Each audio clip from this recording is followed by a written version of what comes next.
Guys, just so you know, we're waiting for one more person so we can meet quorum. Keep you posted. Thank you. More importantly, keep that coffee warm. Excuse me? And more importantly, make sure you keep that coffee warm. The coffee's I don't done. want cold coffee.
All right, good evening, everyone.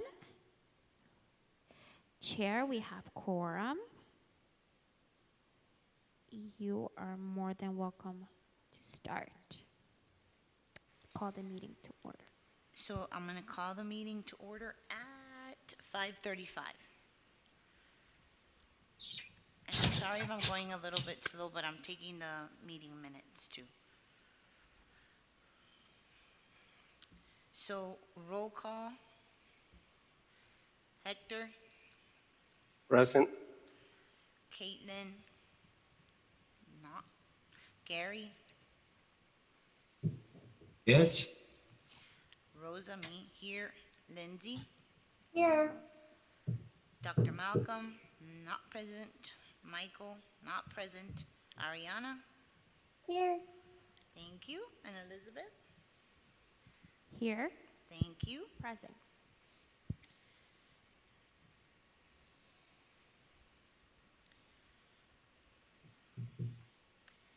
Order of business, any deferrals, additions, deletions?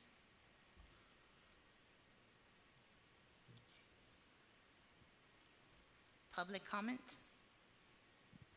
No public comments on my side. If you guys then could take a minute to review the meeting minutes, and then we can adopt them.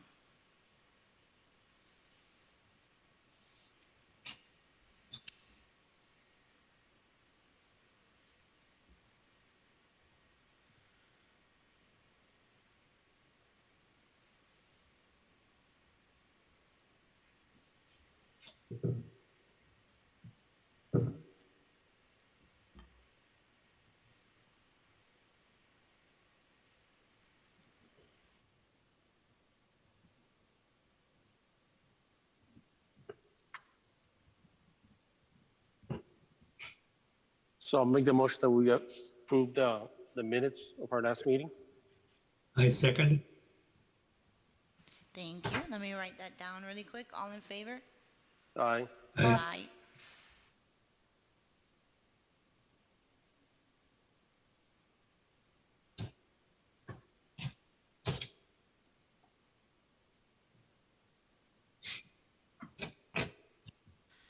Okay, so 6A, grants. And that's something you wanted to talk to us about, Elizabeth, right? Yes. Okay, so did anybody have the time or possibility to look over the websites or any grants that I have sent over? I looked at them when you sent them originally, but I don't. I'm submissive because I haven't seen that. It's okay. So, this could be a possibility. Since we don't have a budget, and if we, let's say, don't want council to put in money for these recommendations, a grant is another way to go to make these recommendations happen. But I know we have sponsors lined up already. And I know Michael, who's not here, also has gift cards that he has also lined up as incentives, which he mentioned last meeting. Am I correct, Chair? Yes, ma'am. So that's a possibility that I wanted to mention, that we can come to council with, let's say, a specific grant. But personally, I think if we have sponsors, and Chair, I want you to go over the sponsors a little bit more, then maybe we won't go in the grant direction, because that's a whole nother monster to tackle with grant writing and all of that. So again, it's the committee's decision, but Chair, I mean, however you guys want to discuss. I don't know what you guys think, but there's also not just grants, there's also different foundations. that Tremendous source for grants and finding funds. Maybe we can ask him first if he knows firsthand an easy way or an easy place where he can find some of the funds. The one thing with grants or sponsors is that, of course, you can always get them to here somewhere in the banners. That's the trade-off with a sponsor. And we could look at foundations too. That might be another option. I don't know what you guys think. So let me, and I'm almost there, by the way. So I like, the good thing about having sponsors is it's a local thing, right? It would be more of a sure thing. The good thing about grants is that we do have a committee member with, like Gary was saying, that has experience and has offered to help in writing the grants. I mean, if I'm not mistaken. So Correct. I say, look, we're not gonna have a budget from the town. I don't think we're in a good financial situation, town-wise, that we could just keep going to them for money. So I think it's best that we find our own fund sources. And, but I think we can leave no stone unturned, just try Um, it. Hector, I don't want to interrupt, but please let the record show that Vice Mayor Collazo has joined the meeting room. Hi, Vice Mayor. Thank you so much for joining. Hi, thank you. I'm sorry to interrupt. I'll just be listening in, but thank you so much for recognizing. Thank you. Just to bring you up to date, what we're talking about right now is possible grants, sponsorships. That's where we're at. Yes, and please, Vice Mayor, if you have any guidance, I know the committee, the task force is wrapping up and getting ready to present to council within a month or two. So if you have any recommendations or guidance from your side to guide the task force in the right direction, I think the committee would be open to listening.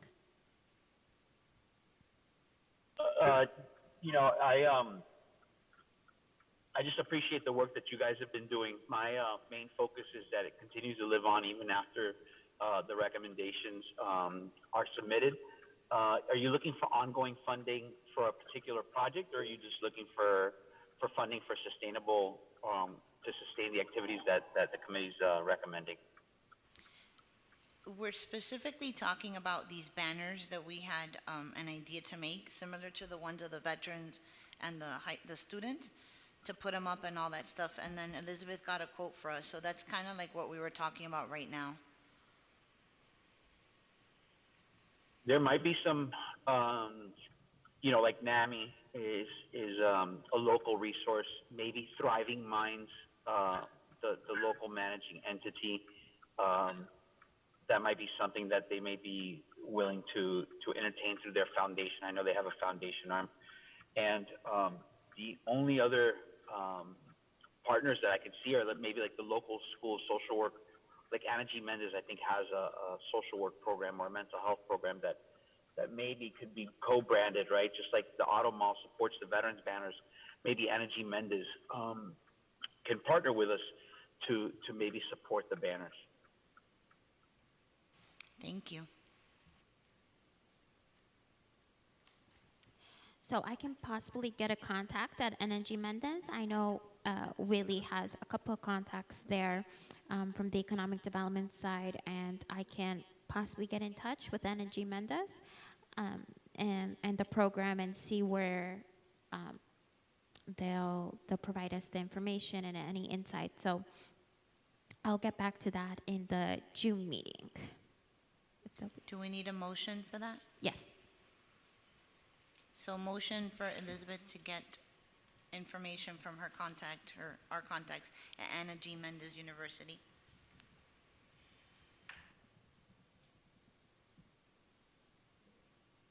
Does anyone want a second? Please. Second. Thank you. All in favor? Aye. Thank you.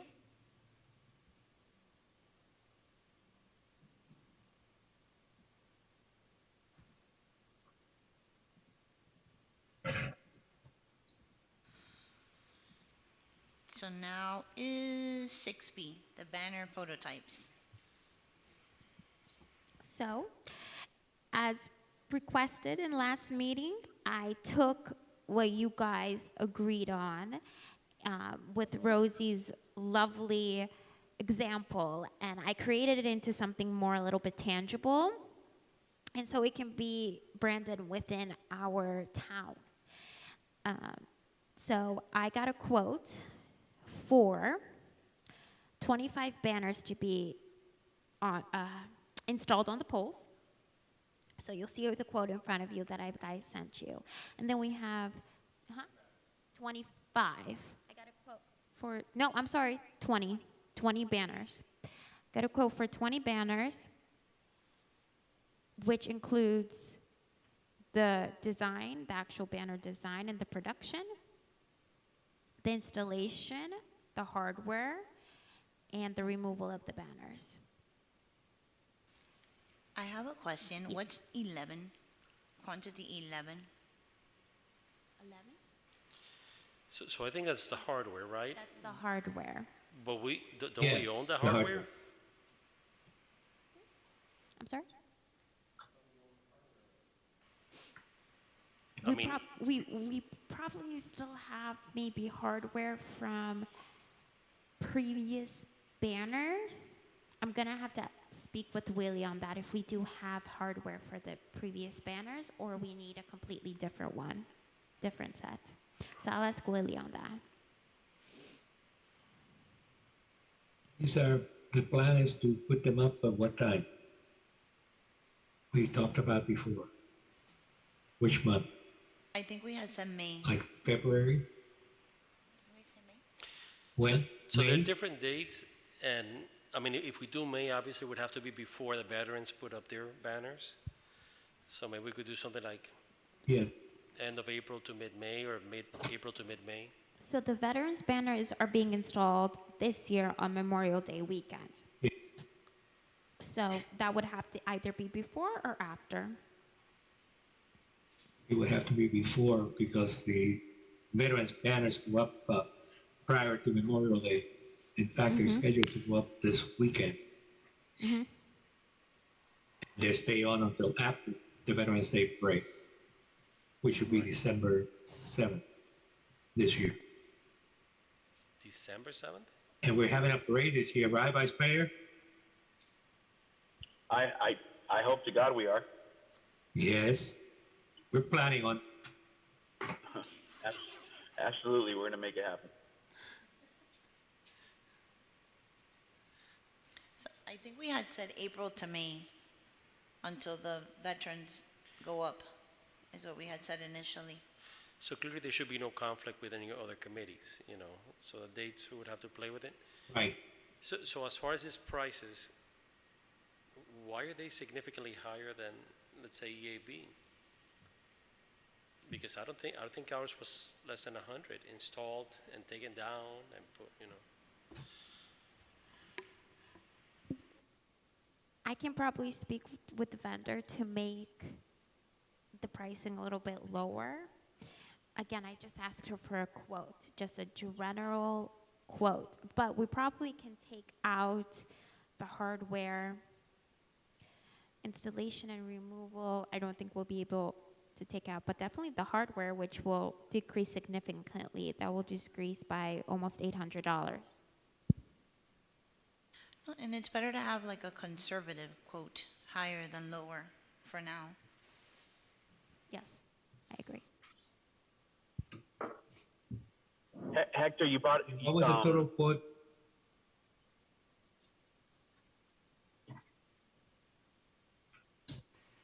I missed the total quote, Elizabeth. There was some breakup. Oh, that I had Conversation. I said that it's better to just have it like this amount to be conservative, you know, then if it's lower, good, it's a blessing. But at least we have an idea of a number. What was that number? It's $3,282.50. Yeah, forget the 50. Okay, like that. I believe I have the quote in front of me from the high school banners, Hector. Let's see what it has. But for now, as I'm pulling up the quote, I want you guys to take a look at option 1 and option 2. I think they're both beautiful. And hopefully take a vote, or any feedback or tweaks that you guys want to do on your end. Again, if we have a sponsor, like Miami Lakes Auto Mall sponsors the veteran banners and they have their logo on there, it will be added to the town's logo.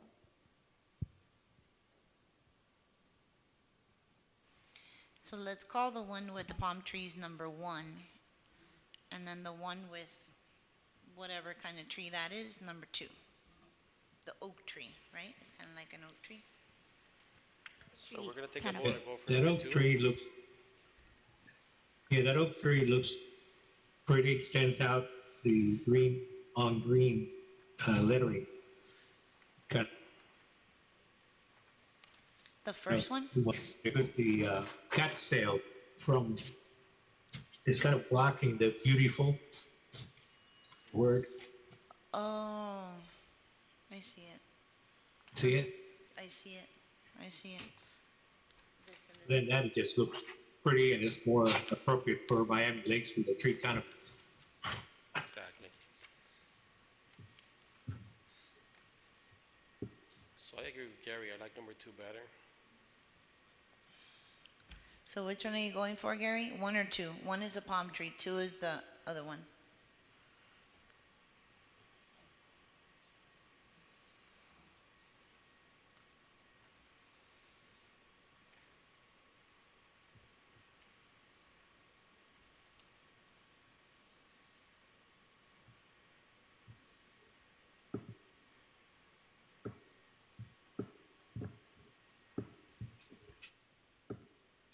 Elizabeth,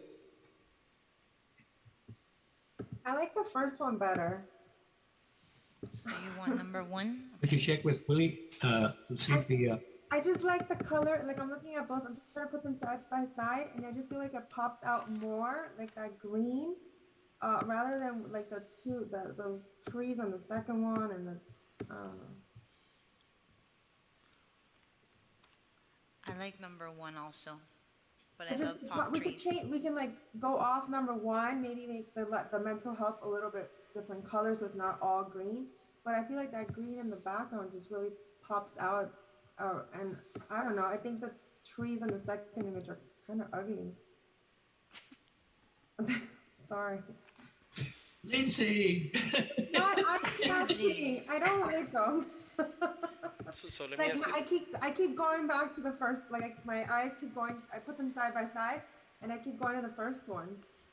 So let me ask this question. I believe the signs are going to be different, though, right? The signs, or were you going to have one sign for all the signs? It would be both sided, and I know you guys voted English and Spanish. in English and Spanish, which I need, since I don't speak Spanish, I couldn't give them the correct translation, and I didn't want to do anything incorrectly, so if you guys could give me the Spanish translation, I could get that in Spanish, but that's completely easy to do. I really want to focus on the design, get the design finalist, and then in Spanish we can just change the wording, so that's not to be worried about. So it would be both sides, so it would be English and then Spanish on both sides. Right, but so right now we have one saying, right? Positive mental health can make life beautiful. Yes, that's what was Are all voted 20 on. banners going to say the same thing? Yes, that's what was voted on. That's what we voted on? Yes. Yeah, because it matches the website, the little slogan we came up with. I also would love to somewhere maybe in the first design, maybe we make all the letters in white. It'll hopefully like definitely stand out. And if we could put like the green ribbon somewhere, because that always symbolizes mental health. And then later on, that could be incorporated like the little green ribbons, you know, that you could just give out that represent mental health. I like that awareness. idea, Lindsay. Make it in white, and then the green ribbon maybe Great. Somewhere kind of in there, and then maybe intertwined the within tones the. of like the green palms, they could always make it a little like not so, you know, and maybe that would offset a little bit the colors. Right. So now, I know I'm caught up on this, but when Yeah, did we vote on one? definitely, the old white would stand out, but Hector, I know you were. No, I'm sorry, I know I'm caught up on it, but when did we vote? It would be one saying for all 20 banners? Yes, When was that? it was last meeting. Last meeting, because But that's that's not kind of we reflected went on- off with what the website would say as well. The positive mental health can make life beautiful was voted as the saying for the banners. Right, so, I mean, if we voted, I mean, I don't see it in the minutes. To be honest with you, I don't recall that being the argument. I thought that was just one of the sayings. However, my advice, again, if we're gonna put a banner, putting 20 banners of the same saying, I think defeats the, I don't see the point in having the same saying for 20 banners. You know what I'm saying? I could be wrong, guys, and I know the pricing could be different, but if we're gonna have the vendors, I mean, the sponsors or however it is, I don't know, you know, the veterans, at least there's a different picture, you know what I'm saying? Different armed forces. The high school kids is pictures of different kids and names of different, so there's something that differentiates every banner. Having 20 identical banners and maybe perhaps once we get the sponsorships coming in, then maybe the sponsor can, like, if it's within a budget, then they can kind of make like a design that incorporates, representing them somewhat. I understand what Hector is going through, and I want you guys to. I know what Gary, go on. I know what Hector is saying, but I do recall the same thing that we were talking about, different messages on each banner. Right, Hector? I mean, that was my understanding, that banners, and it doesn't have to be 20 different messages, but exactly, but Right. if we're gonna go like every other, But 20 banners. 3 or say down- 4, That would be like, what, every block you'll have a banner or something like that? It's gonna be the same banner, same banner? So I want you guys to discuss. I want you guys to think, do you want maybe lower the banners numbers, quantity, maybe make a couple, or maybe make 2, 3 different sayings, different designs? What do you guys want to do? You can have full creativity on this, because this is what's gonna be left when the committee sets.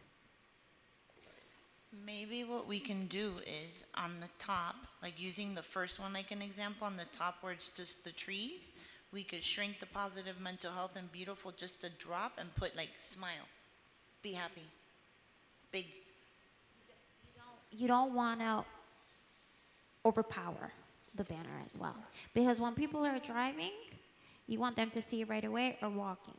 So positive mental health can make life beautiful. That can be maybe on a couple of banners. Right. Then to think of another saying to put it on another banners. That can be 2, 3 or something. You guys have to stick on a number of how many banners you want it to be placed around town. The quote, I can work with the quote, because she doesn't know the format of the banners, because as I was looking at the different quotes, she already knows the quality, the width, the height, et cetera, et cetera. She just quoted me on the idea of just a general banner. So this quote can go down. What you guys need to decide on is what banners you want to have around town, whether it's 20 of the same ones or 10 of just positive messages, or 10 of different designs, something that grabs a person's attention. How about if we do like the quote 20 and we'll do 4 different types, 5 of each? Do you guys like that Guys idea? have to 4 different discuss. messages, 4 or 5 different messages. Yeah. Yeah, you can do 4 or 5, and you can do, 2 on the west side or 3, whatever, and 2 or 3 on the east side of the town, and then we're gonna go with 20, and I know that's probably gonna raise the cost, because now you have to do different setups and whatever, but then maybe we could use both. I mean, not to have the same background. Maybe we could do 10 of one, 10 of two, you know what I'm saying? And I don't know, I'm just saying, to me, I think if I see something repetitive, eventually I'm gonna start ignoring it, because I'm seeing the same thing over and over and over again. Now, it would also Right. stick in my mind that, Right. yeah, mental health can make life beautiful, but I want something that catches me, that when I'm driving, I say, oh, I wanna see what it says up there, Like smile? whatever we decide as a group. I mean, What do you guys want to see? Because you guys are residents of Miami Lakes. You guys work and live here. Walking, and you see a banner. You see positive mental health can make life beautiful. Wow, that's inspiring. What else? What, as a Be happy. resident? So about two meetings ago, and I think I showed it to you, because we're the ones who usually come in person. I printed out a whole bunch of, and that was straight from the internet. There was like 50 or 100 sayings, related to positive mental health. Yeah. Maybe we just get that and just cut it down to 4 or 5, and that's what we go with. Hector, so why don't you send that to me for next meeting? Okay. I'll send it to the committee. You guys come back, and this can be added in the June agenda. But you guys come back with 4 of each of your own favorite sayings from that list that Hector found. From there, you guys vote, and then we can add it in the banners. but we can't keep going back and forth. No, we gotta finish this up. So if it's the only thing by the end of the meeting that the banners are pending, that's fine. But either or you guys can add in new business items. Chair, you can, and this has to be then motioned and voted on to add in new business items, find 4 sayings in this meeting that you guys all agree on, or 4 quotes, or whatever it is. It can be added in the new business items, but someone has to motion and vote on it to get those sayings. So when I come for June meeting, I can come back with the banners with the 4 sayings. Okay, so do you guys want to add it to the agenda or leave it for next month? What do you guys I think what she recommends, we add it to the agenda next month. Didn't you say to add it to this one? A motion to add it to this one? Or did I You make have- that up? You have 2 options. You can add it with new business items if you want to decide today, or I can possibly make a design of 4 different banners, and then you guys come back with the new sayings in next month with the sayings of your choice. Okay, Hector, you want to add it to today or option B? I'm going to go one by one for No, everyone's opinion. I think we should wait. Listen, we're gonna meet every month. We have to have something to talk about next month anyway, so. All right, So next month, and then she'll have the 4 designs, Okay. and we can come up with the science. Okay. Okay, Gary? So if, I'm sorry to sorry, interrupt, Lindsay. and this is just for the, I know we're gonna discuss it next one, but just an idea, Just listening in. to have like Yeah, I a, think, it's gonna be more than just one saying, and maybe it'll just be like attractive and to kind of like sell on everybody. You know how Miami Lakes is known for like the cows that are all over. Why don't we incorporate like a little animal? Like in mental health, I incorporate a lot like the sloth and the sayings of a sloth, like hang in there because the sloth's hanging in. What do we do something Like like, a that? mascot. Doesn't have to be in, like the sloth or whatever, but, or an animal or something like that.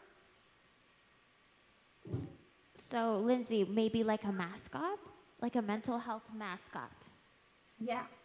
And then it'll make it cute. So like, cow? like a big mascot with like a little saying. So And- the Miami Lakes, if, again, incorporate Miami Lakes. To have the cow, have maybe a cartoonish cow, and And then be calm like a cow? Become Yeah, like a cow? Become like a cow? Well, sorry.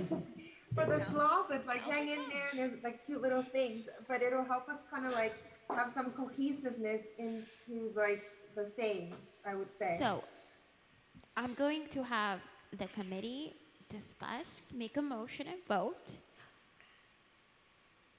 on what you want to be discussed next meeting. Because guys, this is a sunset meeting. I know you all don't want to set, but we need to get the ball rolling and start to have some concrete messages.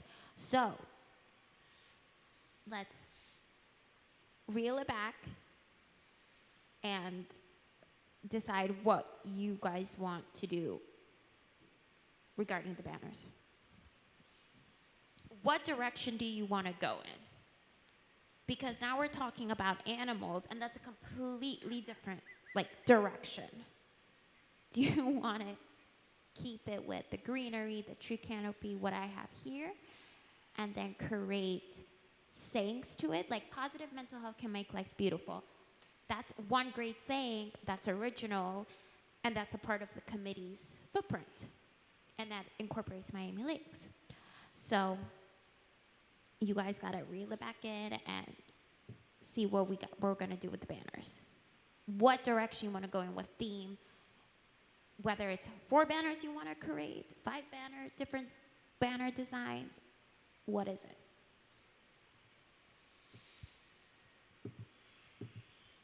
can you send us the different sayings for everybody? So that next meeting we come up and say, okay, what about this one, this one? I don't think Yes. the artistry is not the issue, but rather what we want to present What you- as a message. Exactly, Gary. It's not about the artistry because we already have a theme for the banners. It's the greenery, it's the true canopy, it's bright, it's positive. It's the sayings because, as Hector said, you want to have 20 banners of the same, a repetition, or you want to come back with 4 different banner designs and present that to the council. And then you'll have 20 banners of different variety. So do you guys, So it goes back to it. I think the design is perfect. I love the design itself. Whether you want to add 2 more, that's fine. It's about the content. You know, we like the trees, we like that thing. What are the phrases we're going to put inside? okay, so then let's do a motion and let me know if anyone disagrees with this idea to do what Elizabeth said. You're gonna send her a list of I'm trying quotes or to little look for it thingies, now. But and she can make little prototypes of it, and then we can vote on it next meeting?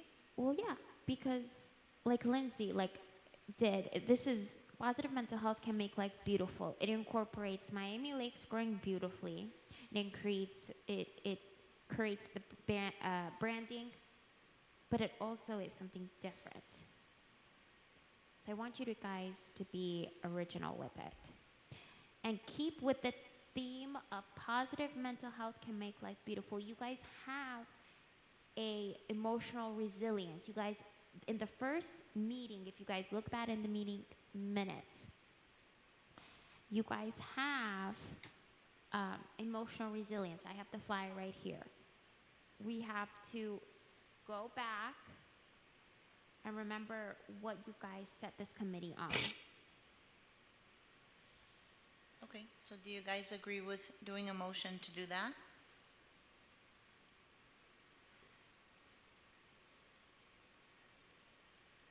Are you guys nodding your well, head?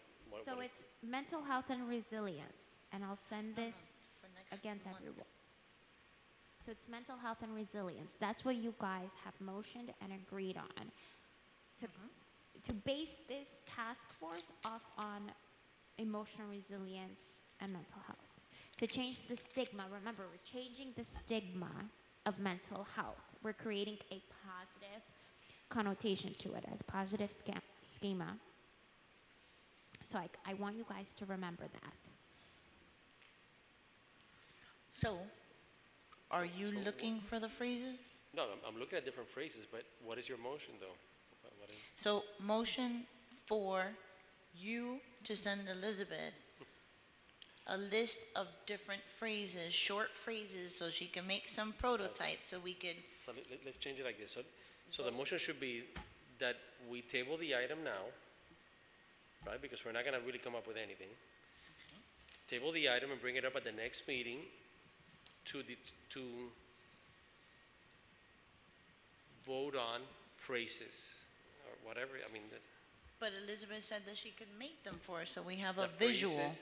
No, we get a few phrases and she can make us a few samples, correct? So let's reel it back in. Hector, you said you have 50 to 100 phrases well, that I had brought it at one meeting, and they never came up, but I remember I showed it to her, to Rosie, and I said, look how many, and this is something I'm like, so I'm looking for that now. I'm sure I'm not going to find it because I'm in 2 things at once. Whenever I find it, I'm going to forward to Elizabeth. Elizabeth, at some point, will bring them to us, will forward to us, and we cannot pick 100 phrases. We got to cut it down to about 4 or 5. Well, this one's one, we said 4. How much banners you want to create in total? How much designs you want to create in total? 4 or 5 is 4 or good to 5. me. 4 or 5. Okay. This is what you guys need a motion on or agree on. I create the designs of the banners, the 3 more, let's say designs, 3 or 4 more designs, revolving on option 1, the same concept. I'm gonna not put any saying in that, or I can just leave the positive mental health can make life beautiful, just so you guys can have an idea of what's gonna go within the designs. You guys have to come back to me next meeting with your ideas of what to input in those 4 or 5 banners. We already have one, That's it. We already have one. We have positive mental health Right. can make life beautiful. We have one. There's some tweaks we need to Right. make. Yes, Gary. Nope. You guys already have one. We need 4 more or 5 more sayings. And then I come back with the saying. So I'll come back with the theme and the Please, design. Christian. I need the sayings and the quotes that the committee has agreed on.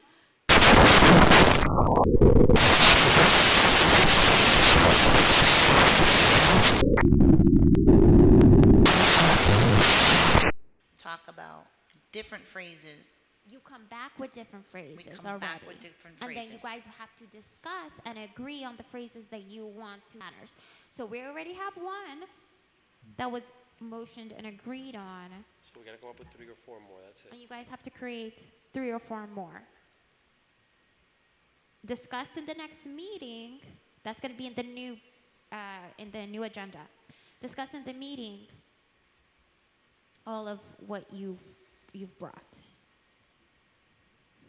and found. So maybe you don't have to go off of what Hector sent me. Maybe you already have ideas. So you have some time to think, have some time to be original. And then if you have any questions, I'm here to answer any or to guide you guys. But that is what you guys need to work on for the next meeting.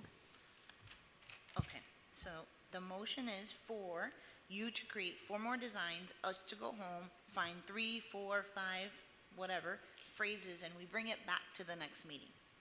To discuss, agree, To motion, discuss, agree. Done it. that's it. So in order to move the meeting along, I'll second that motion. Okay. All in favor? Aye. Did you do a first, second motion, and Yeah. then all in favor? She made the motion, I guess I Okay. seconded I mean, it. motion is second. Did Ariana vote? I mean, I don't know if she's, Ariana, are you still there? Hi, yes. Hi. Do you want to add anything? You can jump in. You don't. Wait. Don't be shy. I was kind of waiting for when I would talk about the counseling center info. Okay. Remember, I said I was going to collect like the numbers and websites of the closest universities and colleges in Miami, Okay. so that we 60. could like make a tab on the website. Perfect. So that's item C. So if we're done with item B, we can go on to item C. Do you guys want me to pull up the website prototype? Or Lindsay, did you possibly work on anything? Yeah, it's a live website, so all the changes are already there. Oh, okay, perfect. Wow, Lizzie. Thank you, Ariana. I'm telling you, guys are creative. You just have to It's a Tell lot, your though. kitchen dude, then stay in don't your read the white. lane. You guys have to be positive. Stay in your lane and not kind of get all frazzled. So 6C, Let here me we trim are. it up.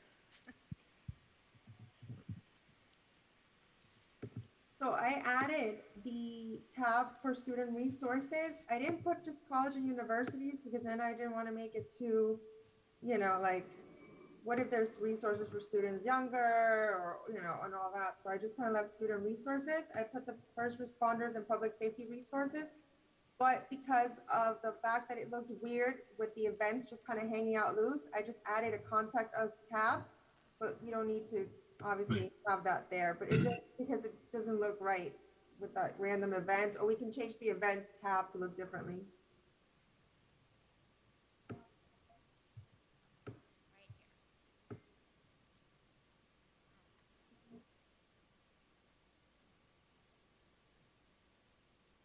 It looks great.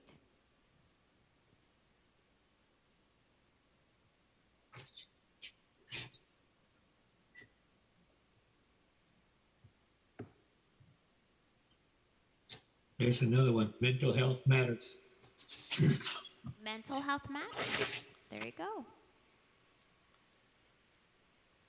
Or are you gonna click on it? write that down, Or no? Gary. We're gonna come back to it. Yeah. You can't steal that one, Gary. That one's mine. Or Lindsay's. But the phrase, mental health matters. I have that all over my office. Really? See, Lindsay had all the answers. I'm talking. You guys are creative. I'm telling you. You just have to focus, and you guys can create something amazing. You guys already created something amazing. We just gotta bring it all together and zhuzh it up a little bit, and it's gonna be amazing. Are you clicking on that? The student? And I haven't made them clickable, remember, because it depends on what we're going to, Sorry, the PDF that we're gonna actually with the That's actual right. providers and the resources. sorry. So this, for example, you would show the council. You would bring it up on screen, and you would show the council, this is what we have creative. I think that the And to word build upon it. student kind of makes you think of little students. I don't know about you guys, or is that for, are we gonna incorporate resources for all students? It's a student is a student, Kay. Oh, We're all but- students I all know, but throughout our when lives. We're always I studying. didn't put college or university because I didn't want to narrow it down, but I mean, we can change the wording. I can change it right now and update it. Okay, Whatever you guys like. I just didn't know. I like the people. I know, I I couldn't fix it for the children one. They look like ice cream.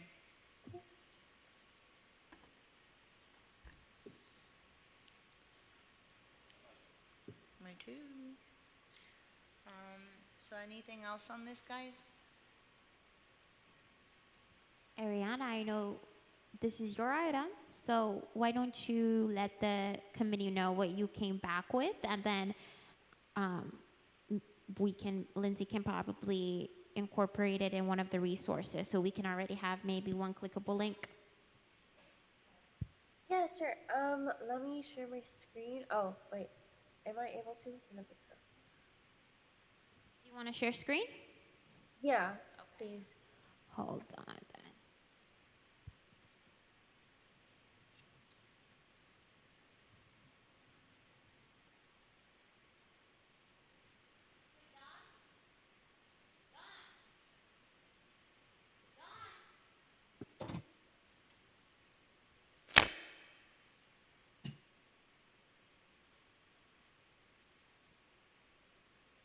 Hold on. I just need. Can you email it to Elizabeth so she can pull it up for you? Oh, yeah, I can do that Sorry, too. because we're having I'll send technical it to you. difficulties, or operator difficulties. Ariana, just email it to me because I don't know where help desk is. So, to share screen.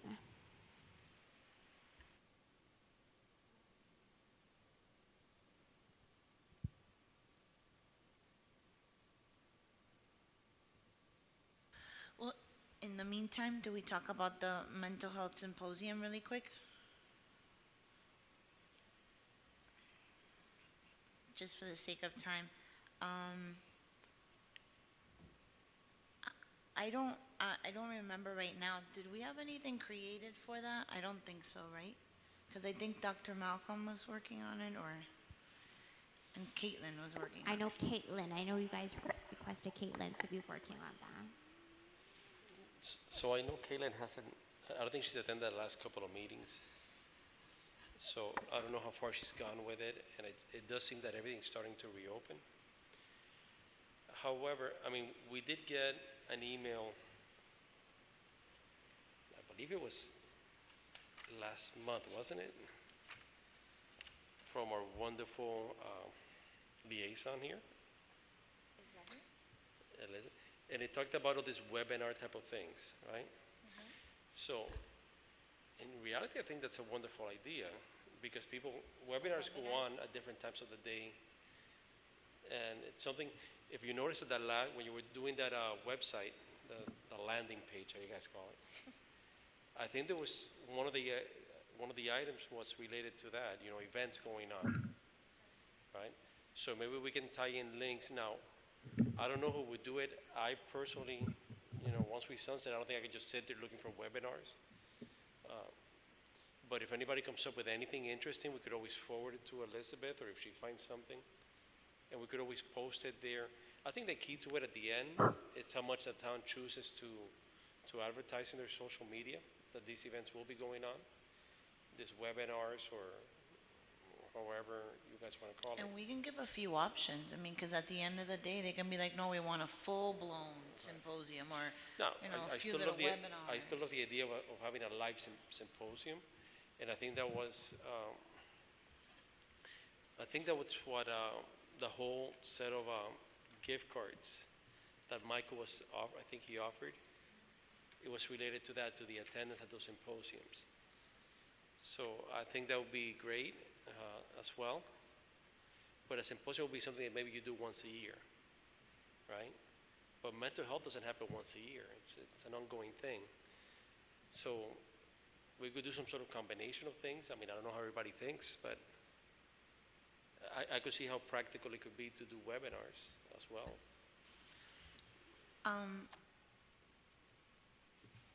Can we or you or someone reach out to Caitlin and find out where she's at with that? Because maybe she has a bunch of stuff done on it already. We don't know. Is that a possibility? Do you need a motion for that? I'll reach out to Caitlin Okay. to see what she has, if she has anything pending. I know she's graduating now and school's ending, so Senior. she's busy, but I will reach out to her. I'll see where she's at. And then maybe whatever answer we get, we can take this up next month Yep. and create it at that point. Yeah, I agree. Do we need a motion? We can table it. Yeah, if it's just We a can phone table call. it for next month, so that can be tabled. And I know she's busy. I know she's a senior. We all get that senioritis. We all went through it. No, and it's a huge And commitment. she's thinking about college and stuff, but you may want to ask her if she's still interested in being in the committee. Right. I mean, that's what I mean, yeah, like find out where she's Right, at 'cause- with the Because we're under the impression that process. That she's she's been working on working on it, this. right. And for all we know, she's no longer interested in being in Right, the committee. And Well, regarding regulations and legalities, committee members have to be 3 unexcused absences. So she was here last meeting. So I will she was reach out. here last meeting? Yes, she was. No, I believe she was here last, yes, she was here last meeting. I will reach out to her to see if she has anything for us. So it's not about removing, I mean, I know that there's a rule, and it's not about that, listen, I've always said, I think Caitlin brings a lot to the table. You know, I've seen it, you know, I'll vouch for her any day of the week. But like I said, I don't see her name on the minutes, that's why to me, and I don't recall her being at the last meeting. Or for all we know, I want to say something that I heard she might be going to UF or something. For all we know, she's in the process of moving, or I mean, I don't know where she's at. No, but all I mean is like, hey, question, you had said you were working on this, have you worked on this, are you still interested, do you have time? Because even if she hasn't worked on it, we can work on it, and then at that point, when we do it, incorporate her. Right. Yeah, just find out, just so we don't start from scratch, if she did something, that's all I mean, right, Elizabeth? That's what you had in mind, too? Yes, let's table Okay. it for next meeting. I will get in touch with Caitlin to see if she's had any movement and progress on that. If not, then you guys can possibly just reevaluate the third recommendation, whether it's linking webinars backing to the website or the page, whatever it is. So let's table it for next meeting, and I'll bring back an update, or hopefully she will be in the next meeting Perfect, and she can bring her update. perfect. Ariana, I'm sorry. So I'm gonna send this to Lindsay really quickly, and what she's gonna do is she's gonna link it for us already within the website, so everyone can see how it looks. So we can see it right now? Oh, beautiful.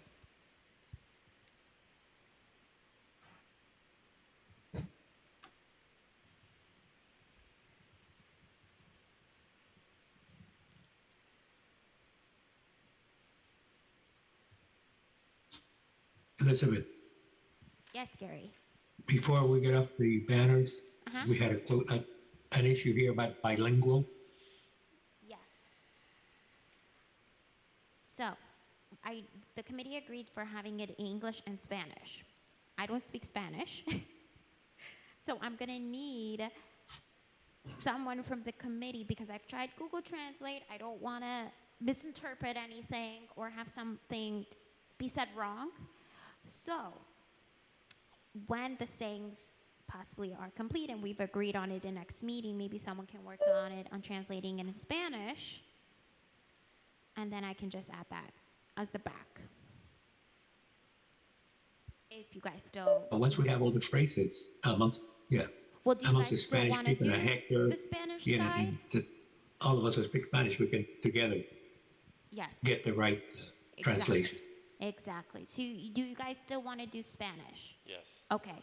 So let's get first the sayings, and then someone can provide us in the committee. Maybe we can do that. We have wonderful next Spanish meeting. speakers. Wonderful Spanish speakers. Someone can take that small task and provide it in Spanish to me, and then I can redo it you know. Yeah, once we choose all the phrases, then we can work on it next meeting. Next meeting. Absolutely.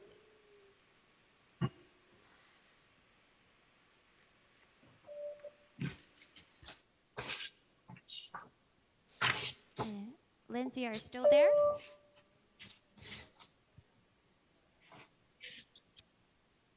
Yes, I'm here. Sorry. I had to switch over to my phone real quick, but I'm doing it right now. It's okay.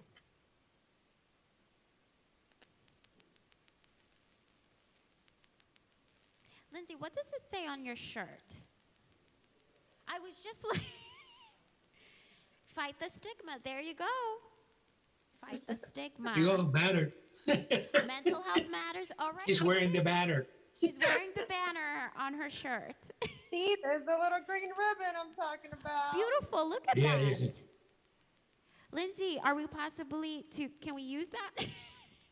Yeah, absolutely. There you go. Look at that. She has the green ribbon. So what we can do, What we could do is steal her shirt. we can steal her shirt. Yeah, but we need to read that fine print under that No, stigma. what we can do is that incorporate that green ribbon amongst all the banners to make it consistent. Yeah. But fight the stigma. I love that. I love one of that saying. But again, that's the committee. But I was just very curious what was written on her shirt. All right, so I'm almost done because I'm OCD perfectionist, so I have to put the little logo on the bottom so that you guys can see it completely nice. And I gotta turn this into a website real quick. Save as.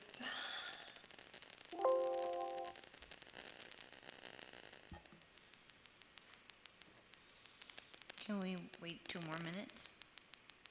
2 5 more minutes. seconds. Oh, we're almost done. We still have a little bit of time before the next committee meeting. Perfect. So the next committee meeting starts at 7. Sorry.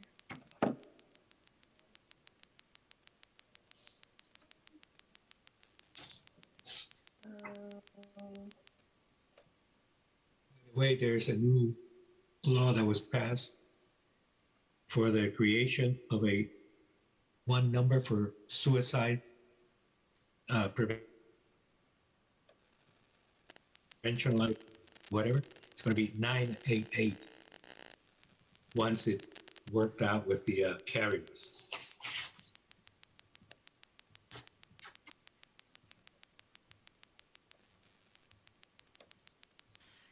Carrie, I'm sorry. Can you repeat it? Because there's like a little static here. A law was passed for the creation of a one number to reach out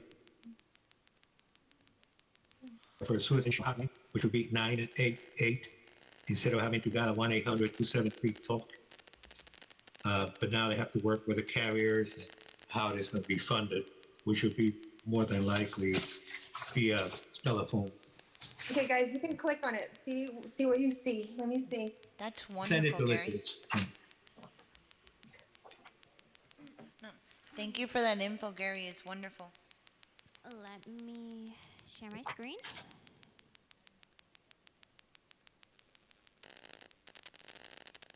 Okay.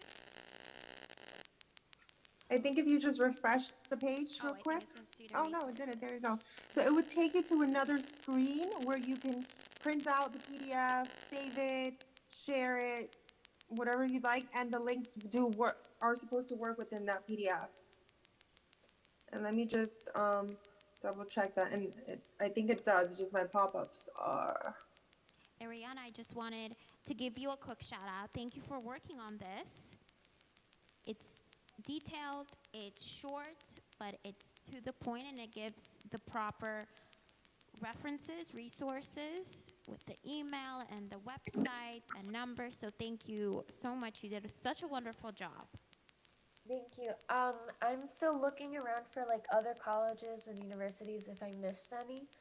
And I'm still searching because for I think it was Florida National University, there wasn't a direct line for a number. There was just like an online chat option, so that's what I put under it.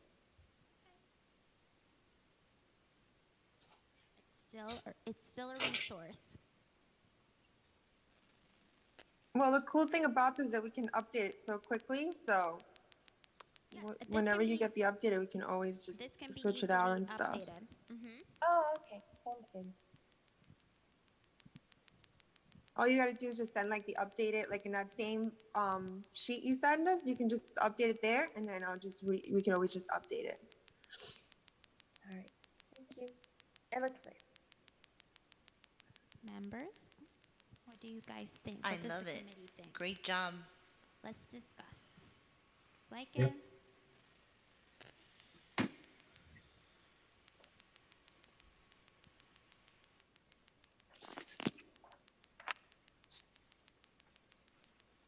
I can see Hector's impressed. Oh, there is a lot of information there. Yes. Yeah, I think it's very good. You set the precedent I for the mean- rest of them. I'll be honest. Impressed. I'll be honest with you. At my age, I cannot really see very well what's on the screen, but even with the glasses, I'm having. There you go. That's a lot better.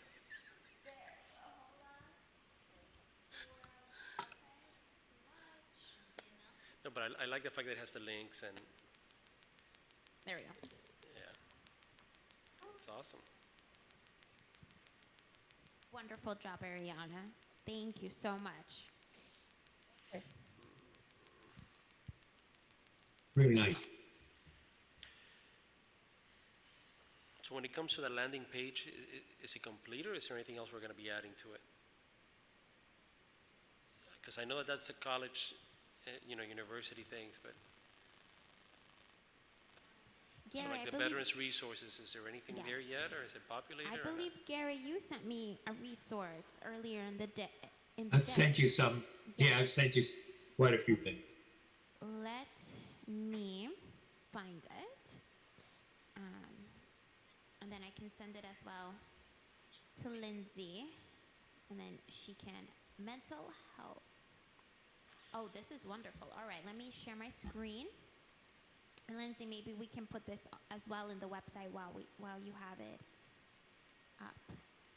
So this is what Gary sent me. It's mental health in the COVID-19 area, year in review. And it contains just Yeah, that's more general for everyone, but it has a few things there. Can you share that with us? We're talking in the suicide prevention, it's talking about how COVID has increased the number of suicides substantially. Let me send it to the committee. Yep. Lindsay, do you want me to send it to you so you can possibly put that under, I don't know, would it be under veteran resources or maybe a PDF under, Is it a website? it's a website. It's a PDF. Oh, It is a PDF, yeah. Yeah, Yeah, yeah. That's fine. we can put it under maybe the crisis resources since it has different ones. So let me send it quickly to the committee and Lindsay.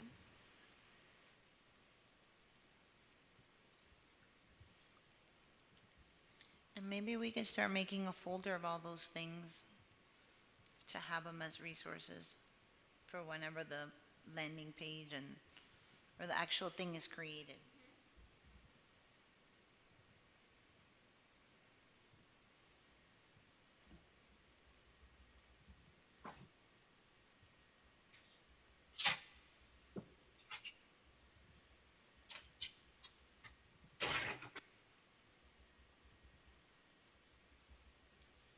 I think while I'm sending this, I think you guys need to possibly decide on when do you guys want to present to council, or when the chair wants to go up to present to council with everything.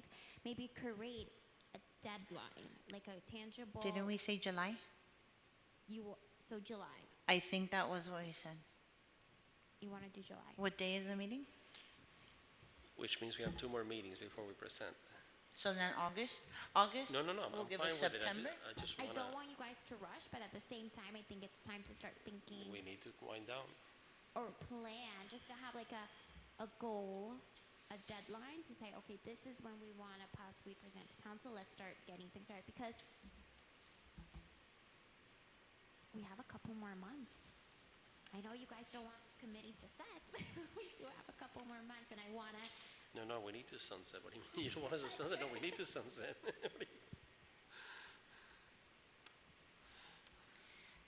Can we make that decision next month just because of the fact that I know we still have to create a PowerPoint? Do you want to? Do you want to create a PowerPoint? I think it would be good. Okay, so for next agenda, put it in the agenda. I did. I wrote my To- note. Well, I wrote my note to put it. It's okay. To task someone, or maybe a couple committee members, or someone, maybe even you, Rosie, since you're going to be presenting. I think you would maybe need to create the PowerPoint just because it's going to be what you created. So maybe next agenda, Okay, you. okay.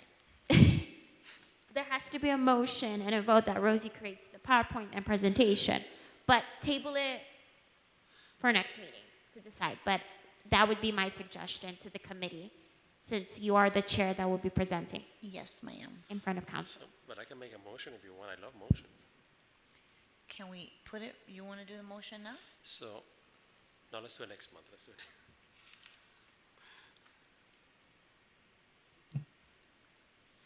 So the symposium we discussed already, right? In theory, In theory, but there's not much more because right. We're tabling missing that. Caitlin and, okay. So, anything, what were you doing, Elizabeth? You were doing something, sending that to us, right? Yes, I'm sending it right now. Do we have anything else? Do you guys want to talk about anything else? No, we can go on to announcements. Huh? Any announcements, anything that you have? So are we on to announcements? Yes, sir, we're on to announcements. Do you have any announcements? So I would like to officially announce that Rosie lied to me. She told me there was coffee. I drove across town looking for coffee, and there's no coffee here. So I'm very disappointed. That affects my mental health. I object. That is, Probably de Mariquitas por Casabana. There you right. go. There is coffee on My this hope- avenue. My hope is that YATF meets after us, and hopefully some of your young kids are addicted to caffeine and brings them. Why are you talking to children that have addictions? But no, but on a more serious note, again, I think last month I said how thankful I am that Elizabeth is with us. I'm always going to say it. I think she is the heart of our group. I do think that you keep us grounded. I've always said it. I'm going to keep saying it at every meeting, I think. And I also want to, again, and I know I said it Monday when EAB met, how grateful I am and impressed I am that the vice mayor did decide to show up at our meeting. You know, he knows how I feel. Like I said it at the last meeting, but I just want to say it in front of this board again. You know, it takes a lot to see that the council, the ones that created this committee, shows interest, enough interest to at least sit. I mean, I'm impressed that he sat through the whole meeting. I mean, a little bit would have been sufficient for me, but I do appreciate, Vice Mayor, you being present. I appreciate it, Hector, and I made your remarks were not lost on me during that during the feedback that we got from the committee chairs meeting, and at that time I know you were speaking on behalf of the AAB, but I think it's important. I've gotten a lot of value out of the discussions that I've attended, including this one. And this one's a committee that's near and dear. This is kind of one that I sponsored. So they're all important, right? But it helps add a lot of context when we're making decisions up there on the council to actually hear what's being discussed. So I appreciate the recommendation that came from you, and the comments weren't lost because I did see it sit for a very long time and as a chair of one of these committees, and I think sometimes when we get the little blurb on what happened, or maybe we're reading through the minutes, we might not understand the nuances. So I really take what you said to heart, and I just appreciate the opportunity to sit here and just commend you guys for the work that you've been doing. And I'm very impressed with actually how far you guys have come across, from the website to, the idea of the banners. I really like. I have a meeting with the president of Anna G. Mendes. So what I'm going to do is I'm going to see to make sure that we can get recurring funding for that. That's really the goal that I want to happen from this, is for these ideas to continue to be able to carry on or live on well after the sunset of the committee. So I do have a meeting with him. I think the entire council's meeting with him, and it might be an opportunity to visit that sponsorship opportunity, and I'll pledge to this committee that I'll do that. So I appreciate the remarks, but I think it's just part of what we should be doing. So I appreciate it. Thank you, Hector. Thank you, Vice Mayor.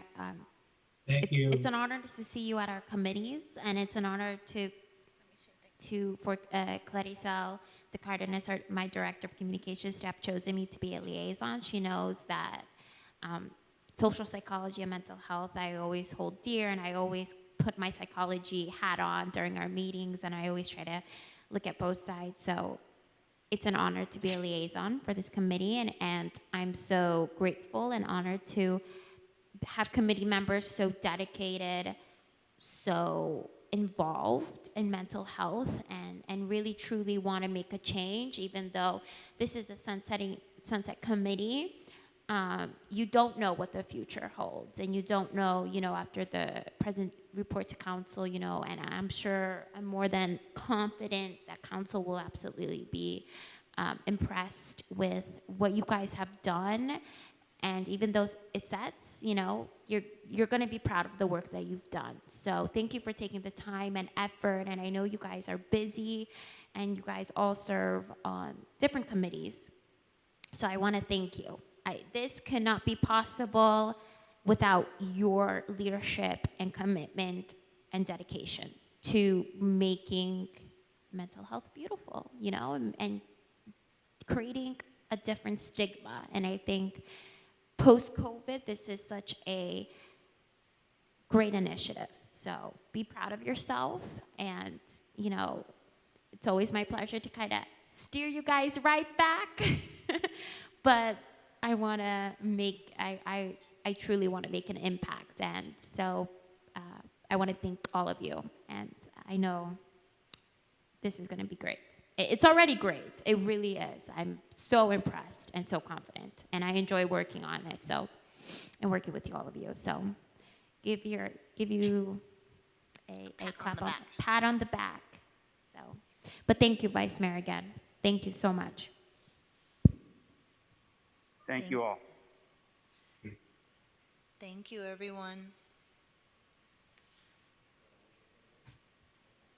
Chair, you have to motion to adjourn. He's talking to me in the middle of the whole thing.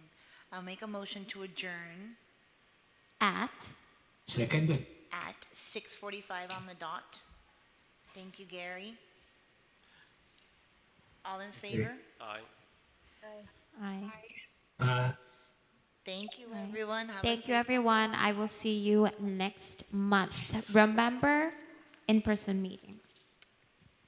So we have to be live here with coffee. Amen. Amen to that, Hector. I heard you. I did Yes. bring coffee. All right. Hi Good night, guys, everyone. see you at the next one. I'll bring coffee. Ugh. All right. Bye. Bye. Vice Mayor, we hope to see you on the next one in person. Donuts, Yeah. too, with donuts. Krispy Kreme, and I'll bring something. Starbucks. What? I'll bring something. I'm gonna call in. I'm gonna take a quick pause, but I'll call into the next meeting. I think youth activities is meeting next. Yes, it's youth activities, then it's neighborhood improvement committee. Okay, I'll be on those as well. All right. Thank you. Thank you, Vice Mayor. Bye. You got it. Bye. Thank you.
Good evening, everyone. My name is Brian Rodriguez, Chair for the Youth Activities Task Force. This is our regularly scheduled meeting, and I'm going to call this meeting to order at 7:04 p.m. And if I can have roll call by the secretary, please. Okay. Brian Rodriguez, Present. Eric Gross, Flavie Nunez, present. Nancy Matos, Present. Elica Quintero,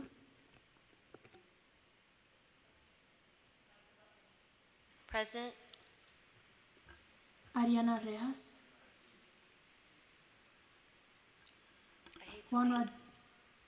I'm sorry? Juan Rodriguez, Present. Eddie Cedeño, Eric Valerdi, Present. Leila Cobiella, Present. Maritz Acosta, Present. Mark Gomez, Present. Danielle Gonzalez.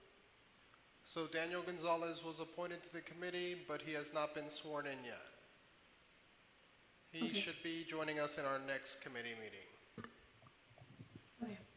But we do have quorum, so we can continue. Do we have any public comments? Yes. Yes, I wanted to announce an initiative with the Miami-Dade Public Library System. They've launched a new tablet lending program in the hopes to close the digital divide.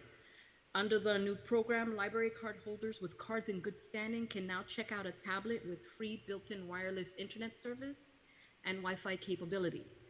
They can borrow the tablet for up to 30 days, and the devices come with a keyboard case, power adapter, micro USB cables. The tablets come preloaded with library apps for online learning, as well as popular apps for social media, audiobooks, movies, and music. They cannot be returned in the book drop. They have to be returned to the library that you checked it out at, and it has to be returned completely or risk being charged for those components. But as long as you bring it back in the same with the same kit, after the 30 days, you can check it out, bring it back in, and check it back out again if you need to. And it's completely free to the patrons. It is funded with the Information Services Florida CARES Act and the Institute of Museum and Library Services. So, thank you. That's awesome. Thank you, Nancy. Do we have any more public comments? Seeing none, we will continue to order of business, deferrals, additions, deletions. Is there anything that anyone wants to add or remove or move to the next meeting on the agenda? Christina, we don't have minutes, correct? Okay, so it's not on the agenda. So I'm actually going to add approval of minutes as item 4A. A motion to add that. Is there anything else that anyone needs to add? So we have a motion to add the approval of minutes from the last meeting to the agenda. Do we have a second? Second. We have a second. Any discussion? Seeing none, all those in favor signify by saying aye. Aye. Any opposed? Seeing none, motion passes. A motion to move the minutes, to approve the minutes. You want to approve them? Yeah. So we also have a motion to approve the minutes. Do we have a second? I'll second. We have a second to approve the minutes. Any discussion? Is there anything else that anyone sees on the minutes? They were emailed to you that needs to be fixed? Seeing no Juan discussion. Rodriguez, motion to Go approve ahead, the Flavia. minutes, correct? Juan Rodriguez, motion to approve the minutes, correct? No, Mark Gomez did. Mark Oh, okay, Gomez, Mark Gomez. motion, then Moritz, second.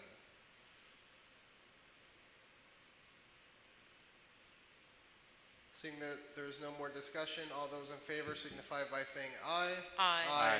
Any opposed? Seeing none, motion passes. So we're going to move on to unfinished business, which is bike rodeo. Officer Juan Rodriguez, you have the floor. I turn it over to Robin Amador. He's doing most of the work, so he has the information. Good afternoon. So the McGruff is good to go so what I did was I checked for that day that had been talked about and the contingency date the following weekend. They said they're good either or. They just need a table and some chairs with that to be brought in by the town. The other ones are the pedestrian safety. They, on that weekend, the initial weekend, the 12th, they cannot provide the bike rodeo course because there's another event. The only thing that they have is the information desk. But for the following weekend, they can have everything ready because they have nothing else for that weekend. For the helicopter, the problem with helicopter is it's in repair. So regardless, they might be ready, might not be ready, either or. But for that initial weekend, the pink car for cancer and the autism car are available. I was waiting to see if they were available for the following weekend, just to have more information on both. I think that was it for that. Oh, and then the canine is still up in the air, but it's a simple one for that one. Yeah, again, if it's a... Yeah, as of right now, it's a go for either or. If something happens, if there's an emergency, then they'll do it. The only thing that we're looking at also is the amount of presentations, because since it's going to be divided in two, they're not sure how they can do that, because normally it's one presentation for the event. So they're working on that, and then they were going to find out. So I don't have an exact time frame, but we were talking about it this week, and hopefully in the next couple of days we'll have more information on that. Oh, question about that. I know we were kind of concerned about the dog's feet if it's on pavement. So I'm not sure because there's really no open grass patch in that parking lot. It's pretty much just all parking spaces. There's like the very small areas where like the trees are in between, you know, but not enough for like a full presentation. So I don't know if we can ask them about that just to make sure that. Okay, I'll ask them about that. I mean, we could probably just like lay out some towels on the floor so it's not super hot right before they go. I don't know. Yeah, I'm sure they'll come out. Don't know to what extent then. And since it's going to be two presentations, like a short 5-minute tutorial, talk a little bit about the dog, let him do 1 or 2 tricks, and then let him go back in the car. Maybe if it's shorter. And I'm sure if the 10 o'clock presentation, it doesn't get that hot, like by 10 o'clock or 10:30. I think it'd be more like in the afternoons. I think maybe from like 3 to about 5 o'clock or 2 to 3, it gets really hot. So I think the first one should be okay. They can 'Cause probably, I walk my dogs all the time, and I always do this to the road. So to check. They can probably do everything, I would think, except for the bite. You know, the bite that they do, yeah, with the sleeve, because that one just takes speed, and with what you're saying, that might be a problem. Everything else, I don't see why there wouldn't be a problem yet.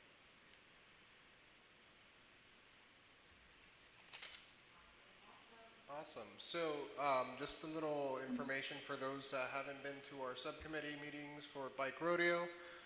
We had one this past Monday, and a little bit of background. So we do plan on doing it on the 12th, but I had a, yes, Christina.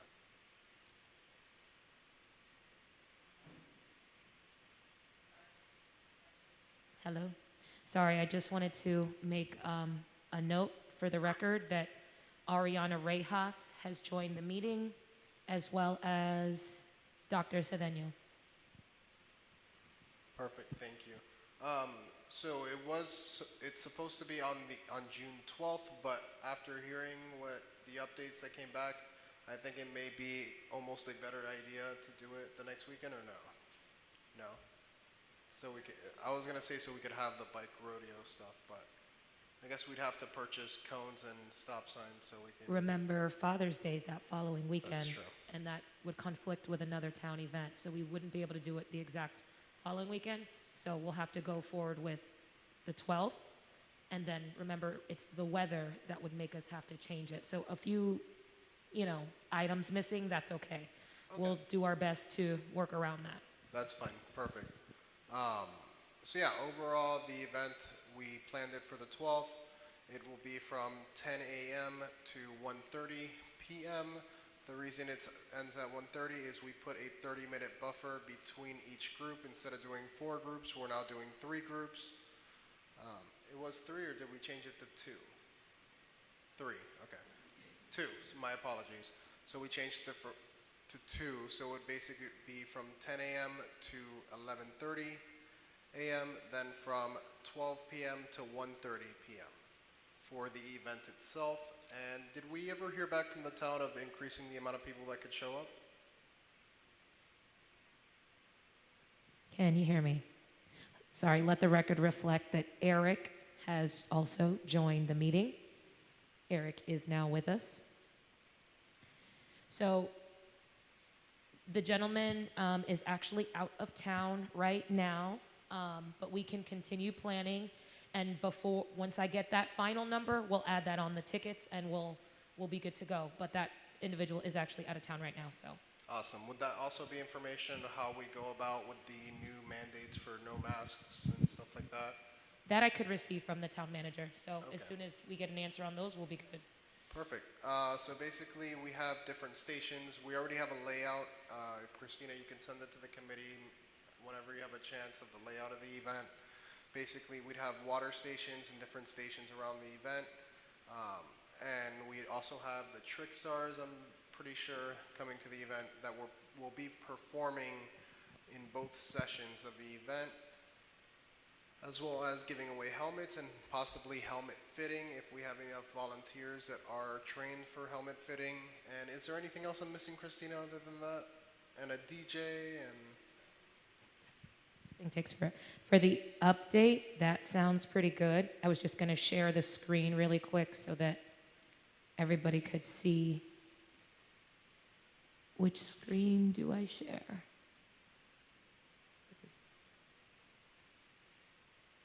Well, it's not giving me the one that I want to show. Can you see it?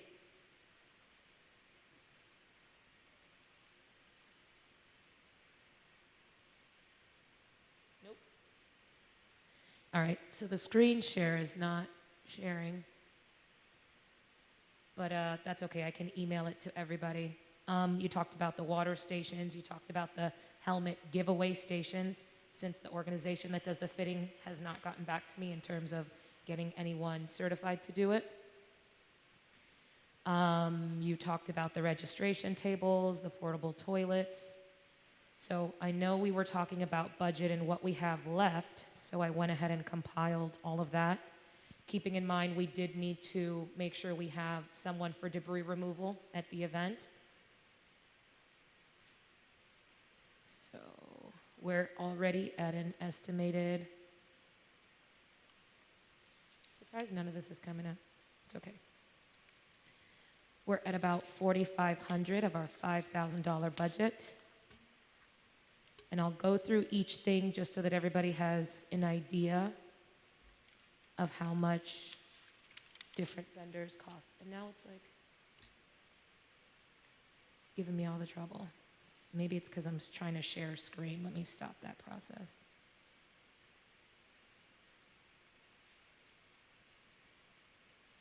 Not responding. Did it kick everybody else out or just me?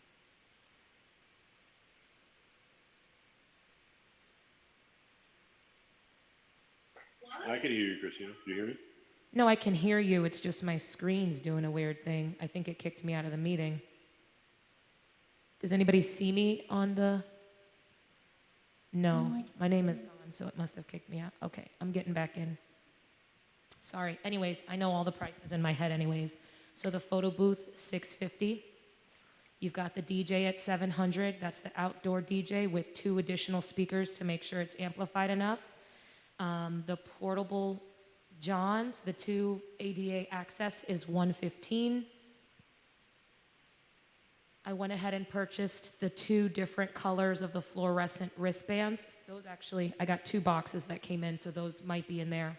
That was relatively inexpensive. They were like $8.99 a box.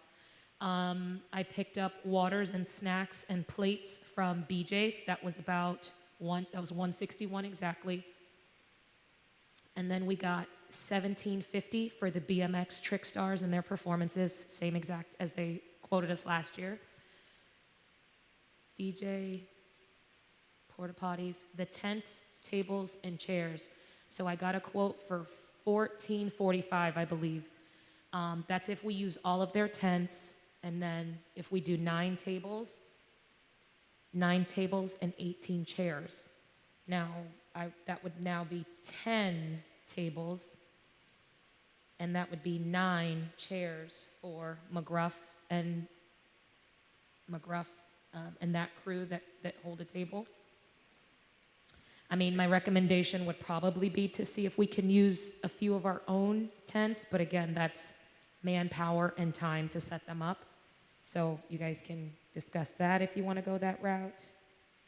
I believe that's everything. Cleanup crew. Oh, yeah, waters for the event, I did that. And then we should probably set aside about $200 for lunch for the volunteers, because if we're asking them to get there at 9 a.m. and then they don't leave, the event ends at 1:30, but then we have to clean up and make sure, all things are put away and the helmets that are left, if any, are loaded back onto the truck. So we're talking almost like 2 o'clock. That's a pretty long day. So I did get some chips for snacks, and then we should plan to order pizza that could arrive around 1 p.m. towards the end of the event. And so, Christina, you got enough water bottles for everybody who will show up? I did the half water bottles. I did the halfers of those, and I got about 15 cases of them, and they each hold about 50, or 48. I just rounded to 50. And so, do we have enough money left to get the volunteer shirts? So I know, Mr. Gomez, if you want to chime in. Sure. So actually, I reached out to one of my contacts, and he gave the price of $6.99 per shirt with printing on the front and on the back. The front will have the Youth Activities Task Force logo, and then the back would say the word volunteer real big. And that's a neon green shirt. It'll be $6.50 a shirt. It doesn't matter if we get 25 or 50. Obviously, if we go above 50, it'll come down the price per shirt. But it would be obviously rounding that $6.99 to $7. It'll be for 50 shirts, $350. Or if we wanted to just do 25, which would, I think, cover the amount of volunteers that we had mentioned in the subcommittee meeting, the 25 will be $175. So that's an available, option for the T-shirts for volunteers. Yeah, so definitely an option. The only thing I see with printing that on the shirt, especially YATF volunteer, let's just say, I wouldn't print anything just because of the fact that there are town guidelines of what we can have on shirts, where we can wear our shirts, and what we can do with our shirts, right? So anything that has to do with the town on it, it would have to go through them, and I think that gets a little iffy when we start giving it out to volunteers instead of like someone like us, where we have these shirts and we only wear them to either our meetings or events.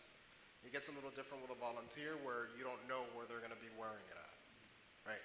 I think it might be easier to just do the hat option that we did for Spring Fling, Christina. Maybe get orange hats instead of pink hats that look like traffic cones. We could find out how many pink ones we have left if you just want to use those. Yeah, that might be a better option just for the fact of what are they going to do with these shirts at the end of the day. Not even what they're going to do with them. So this is one event. Do you plan on reprinting shirts for every single event to give out for the volunteers? Is it the best use of our funds? Could we, use it on something else that could go towards making it a little bit of a better event? I don't know. That's for discussion. Yeah, so. but me personally, I'd love to do the shirts, but at the end of the day, it's thinking about, is it better to get shirts, or is it better to make the event better than what it already is? And we could add something extra maybe with that money. You never know. Unfortunately, some of these volunteers, we see them once, and then we never see them again. if there were volunteers that we had the same volunteers every single event, it might be something we'd want to invest in because then they can just wear their shirt again to another event. But since we have such a influx of volunteers and different volunteers coming to every event, it may not be good to budget that just because of the fact that we have so many volunteers. We have events that have over 100 volunteers and we're spending that over $600–700 for t-shirts. So just keep that in mind. That might be something that should be looked at because unfortunately, yeah, the shirts are a great idea, which we came up with to do for Spring Fling, and then we went with hats that had no logos, no wording, nothing, just colorful hats, and we were able to identify everyone with that. So I think it might be a better idea to do the hats for now.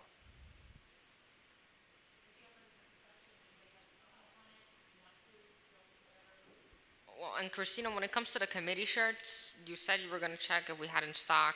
Were you able to? We actually only have one triple XL. I brought it with me in case if anybody wanted it, but that's the last one that we have in that box. So we should order some committee shirts. Yeah, so I'd rather order committee shirts than order the volunteer shirts, so that might be a better idea. Do we have the budget to do that right now, Christina?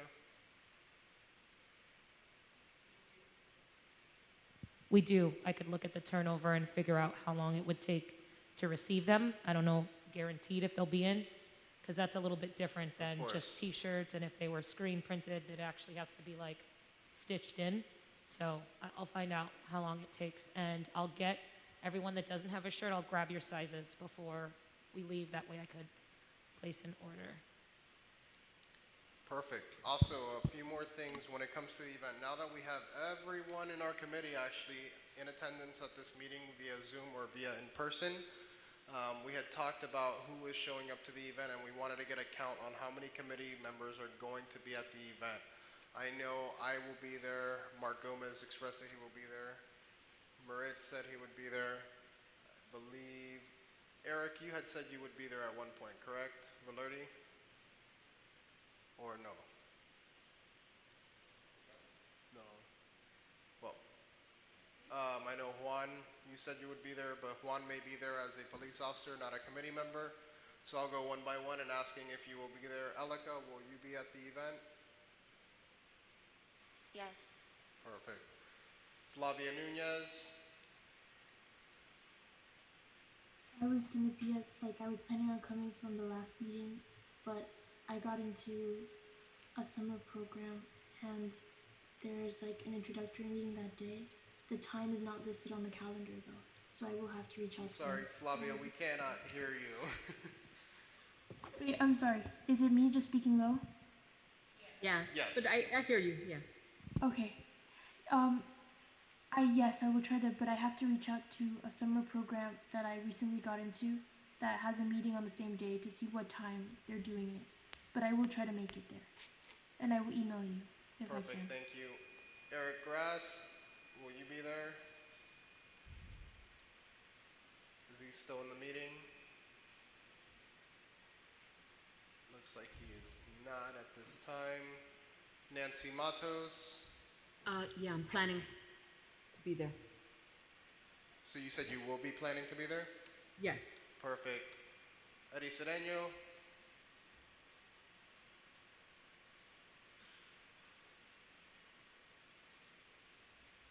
I'm sorry, I think I muted myself. I don't think I'm going to be able to make it. I'm really trying to maybe move some stuff around, but I think that weekend I may be out of town. I should know probably by the end of this week. Perfect. For sure. Perfect, Okay. thank you. Leila Cobiella. I'm not sure, but I think so. I had a question. Yes. What day is the event? June 12th. Okay, thank you. It is no problem. Eric Valerdi. Yeah, I should be there. Perfect. And I think, Ariana, you had already said that you will be there. And then Eric Grass is not in the meeting, so we'll just have to wait on Eric to see if he will show up, hopefully. Please keep in mind for everyone, we need as much help as possible in this event. This is in an open parking lot, and the more committee members that we have there, representing the committee, the easier the event is going to be for us. Also, Christina will not be there with us at this event, so this event is being run by us, not by town staff. So we need as much support as possible when it comes to the committee being there. And this is our first in-person event where people are outside of their cars. So let's make this a great event, and let's show what we're all about, and let's show them that a pandemic cannot stop what our committee does, and that we're strong and we get through this. Okay? Is there any questions regarding the event? Christina, when can we release the flyer? When is the flyer being published?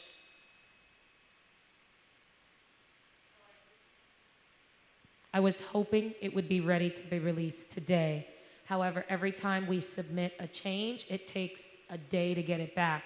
So when I did get it back yesterday, there was another change. Something had been misspelled. So waiting for the final, hopefully the final change. As soon as it's done, it's going out. And I'm hoping that could be this week. If it's good tomorrow, it'll go out tomorrow, but I'll email it to the committee prior to sending it out. And the Eventbrite, the information will be within the flyer? I don't know why I keep turning it off. I should just leave it on. Yes, the Eventbrite link will be right on the flyer, and it'll be live as soon as we release the flyer.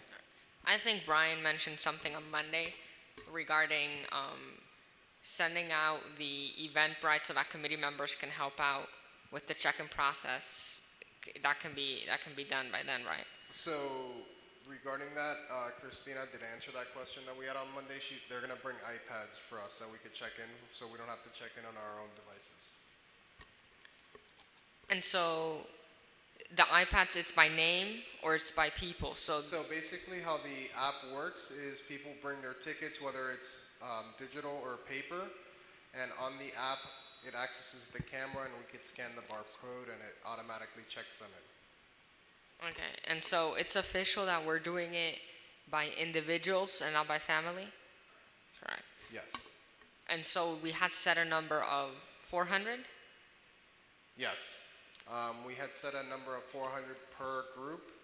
That's if the town permits us to do that. Yeah, but I believe we're still waiting on that number. Yeah. Yes, I just pending approval. It was off when I said that. And also some things I did leave out. The event is going to be at Ana G. Mendez University. We did ask for the volunteers to be there at 9 a.m. and committee members to be there at 8:30 a.m. And then a few of us will be getting there at 8 a.m. To start the process of setup. If anyone wants to join at 8 a.m., you are free to do so.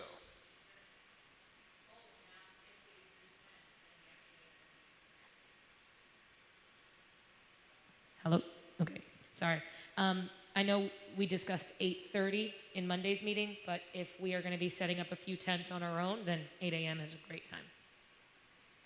Yep, perfect. So do we have any more updates or anything, any comments on Bike Rodeo? I just have one question.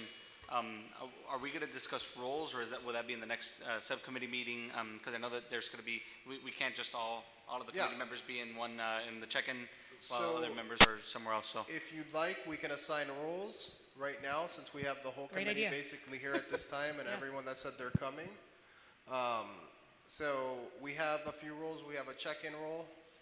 I don't think we want to give, do we want to give volunteers the iPads, or do you want the committee to take care of that, Christina? Okay. And then wristbands can be done by the volunteers. Okay, so we need 2 committee members for the iPads, or 3. Did we have 2 or 3 iPads? I mean, I think we should probably have 4. So Okay. if it's a 6-foot table, 1 person on each end, and then leaving the space where once they check in, they can go and grab the wristband. Perfect. So we'll have 4 check-ins. So we need 4 committee members at that section of the event. We also have, we could have 1 person just monitoring the volunteers in the water stations. There's 3 different water stations, so maybe 1 at each. 1 at each. So how many committee members do we have right now? I think 12 or 13? 12. Well, 11. Not including, if we not don't including include Officer 11. Juan. So 11. So we have 4 plus 3, which is 7. And then we need a committee member for the exit. The helmets. a committee member for the helmets, so that's 9. Where else would we need one? At least one for the Trick Stars. No, we don't need one for No? there because they don't need a volunteer there. They have their whole production, so Okay. they're good. Okay. Would you say we need them anywhere else? Where else would you say that we would need volunteers at? You mentioned one by the exit. Oh And yeah, if one by there's the a- exit. But I don't think that needs to be a committee member. That could be just a volunteer. And then whoever's at that water station that's at the far side closest to the exit, they can just keep an eye on those volunteers that are in that area Okay. as well. And then I'd say at least 1 or 2 committee members as well for the bike track area, the obstacle course. Oh yeah, one for probably. At least 2, if we're gonna have multiple. I mean, if it's like an easy thing, it's already set up, and they kind of what are we just gonna point and be like, right this way, wait for that person to go a little bit, then have them come. That could probably be done by another volunteer as well. Perfect. So does anyone in the committee have anything they want to do specifically in this event, a role that we could assign to you so we know you're going to be there? Because if you're not there, then that role is not gonna happen. Quickly before that, are we doing a bike raffle? We are, right? Correct. We have 7 bikes, right? Yeah, I think so. I think that's 7. one of them. So we probably want to just maybe purchase 1 more. That way we can do 4 in the first set, do 4 and 4. and then raffle 4 in the second set. And so how does this work? Is this automatically everybody who signs up is put into the raffle, or do they have to sign up once they get there? So what we can do is once we sign them in from Eventbrite, we can hand them a ticket. They keep one, and then they put one in the thing, in like a bowl or something. So does that require its own station?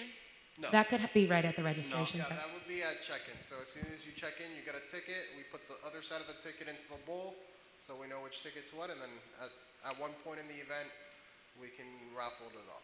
Actually, that might be probably better with the wristbands. So like that they're just getting 2 things and then the check-in is actually a little bit quicker. Like that you can get people quicker to the wristbands. They'll get the wristband and the ticket there. Yeah. I'll So yeah, do that. so does anyone, I'll do the iPad.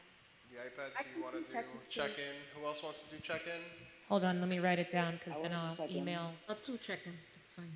So we have a check-in for Alika, Ariana, and Nancy, I believe you said? Can I do it? Can I do it also or no? I'm sorry, Eric? I'm not sure how. Can I do it also or no? Yeah, I'm not sure so how you much could be you the have already. 4th person for check-in. So we have 4 now for there. Does anyone want to do the water or helmets or anything like that? Does anyone want to volunteer for that? I'll do, if you want, I'll do the water station closest to the exit. Okay, so we'll have Mark doing 1 water station. Moritz? I'll take another one. Moritz will take another water station. I'll be last. I'll take whatever is last. Layla, if you're going to be there, what would you want to take for that area? I'm not too sure. Probably water would be good. So put Layla as a water station. Flavia? I'm not sure if I can make it that day, so what do I say? Like, what stations are there available? So we have, won't put her at any station yet, and then once she lets us know, we can plug her. okay, that's fine. We could always plug you into there. I'm usually running around the event anyway, so that's me. Okay. Yeah, so it looks like we're pretty much covered for right now, basically for all the stations. We do need someone for the helmet station though. Is there anyone that wants to do the helmet station that will be at the event? I think we're a shortage of committee members when it comes Maybe to we that. could have Daniel Gonzalez for that since he will be there for that day. Christina. Yeah, he should be But I'd rather sworn wait in by until then. we hear from him Okay. saying, yes, I'll be And I there. could ask him if anything, since he hasn't been sworn in yet, I'll just mention it to him. And then that you mentioned the bike raffle, that brought up a great point and reminded me that in the past, we had the bikes setting out with a plastic bag on each bike, so they got to pick which bike they put their ticket in for. So I think that might be good in case if it's an adult bike, sometimes they're different sizes, right, Officer Juan? Well, we could always put different bowls at the front of the tables and have with little signs, one saying for an adult, large bike, or small bike for kids. I think that's way easier than having physical bags so on the people bikes. don't have to touch the bags and stuff like Right. that. I think it complicates it more. Fair enough? Perfect. So is there anyone else, anything else that we need to do for this event? I don't think so. Do we need to plan another subcommittee for the event? We should, where we can kind of, yes, we should. Can we do it like in June already? I mean, I think if we do another one in May, it's just gonna be a repeat of this one. Is the first week of June maybe available? I think. I have to see what's available when the next meeting That will might be be a little available. bit of a better idea to do it in the first week of June, just so we could have at least that 2-week gap or close to 2-week gap, but not so close to this meeting and our last subcommittee meeting. But is there anything else to discuss regarding the event? No, I think we basically beat the horse, so we're good. That's what I'm saying. So then do we need another subcommittee meeting? Yeah, I don't think we do. You guys can take a few minutes, think about it, figure out if there's any pending decisions. I think that maybe we should just call it if we need, if we need it. I think that if maybe we figure out, I think that if maybe we figure out that we need it, let's say on the first week of June, we should just call it, and if it's available and stuff like that. But as of right now, I think that we have everything, so we might as well just go ahead and just not call a meeting as of right now, and then obviously if we need it by next week or the following, we'll say, we'll meet. We can always call it. Luckily, we've been the last meeting of the day when it comes to these subcommittee meetings, so I don't think it would be a problem to call it anyway, and if we had to cancel last minute, we can, but it would look bad if we canceled it, right, Christina? Or does It's it up really to you matter? guys. I mean, We've had it in the past where we've called subcommittee meetings and then we've met for 5 minutes, confirmed everything, and we can always do that too. Since that it is- could work with like the leftover monies. It'll be pretty skim, especially since now I got to go out and buy an 8th bicycle. So we might not have very much money left over to try to figure anything out with anyways, and then I guess the hats, does somebody want to go to the storage and see if we have, I think I know exactly where they are actually. Yeah, I think we had a few left over, at least like 10, so, I think we had a lot more than 10, or more. but they're just like hot pink, so. Because we ordered it's in cool. bulk. We ordered a lot of hats. But yeah, I think that's basically about it for today. Is there anything else that anyone has for this event before we move on? Just let me just ask, we're not having a meeting before the actual event, right? But I think we should have something, either you email us to see what we have, like for sure, and then the actual times, and then Yeah, maybe. well, I think it would be, like I was saying earlier, I think it might be better to have a meeting anyway, even if it's for 5 minutes, just to confirm everything that night, so we know what we're doing, where we are. Hopefully we could have all the committee members there that had said they're coming to this event join that virtual meeting, so we know exactly what we're doing, we're on point, and when we get there, we are not all confused. Love it. Thank you. Christina, I'm not sure how the regulations are moving forward, but by that subcommittee, we can still have it on Zoom, right? That won't be an issue? That's still an option when it comes. Yes, if it's in May. So the moment we move on As to of June, June? Zoom is not an option anymore. As of June, the committee meetings, our regularly scheduled meeting, it will be 100% in person. I don't know if that's the same for the subcommittee meeting, but I'll get back to you on that. Okay, that would be good, because I think having everyone come physically to meet for 5 to 10 minutes, I don't think it's practical. So do it before June. So maybe the last week of May, if, unless subcommittees can be on Zoom, then I think we should just, even if it's for 5 minutes, just to gather our thoughts. Also, when it comes to the supplies, so the morning of, can the staff take it there? Does someone have to come pick it up? Can it be there the day before? Can we leave it in the building, access it? How will we do with like the iPads, tables, walkie-talkies, whatever equipment we may use that's ours? So I can give some of the equipment to either Brian or to Juan, who is our weekend and evening staff gentleman. He helps us with our event setups for everything. I've already sent him an email. He'll be bringing over the coolers with ice and the waters. If we go the route of doing the tents, tables, and chairs through a company, that company would deliver it that morning based on the layout that I send them.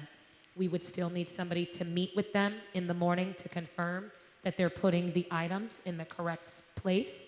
We would need somebody at the venue to make sure that the trick stars know where their location is, someone to meet the DJ vendor, and someone to meet the portable porta potty vendor when they deliver those items that morning as well.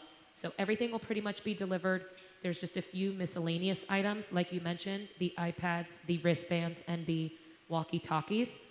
Maybe in that next subcommittee meeting, if it's an in-person meeting, I can hand them off to Brian. If not, I could reach out to Brian at some other point and make sure that they will be at the event as well. Yeah, that's fine. I can pick them up for you, or if my dad needs to pick them up from you, if I'm at work, then he could just grab those and we should be good to go. And so for the tents, you said everything was in budget. We can afford to have the tents set up for us? Yes.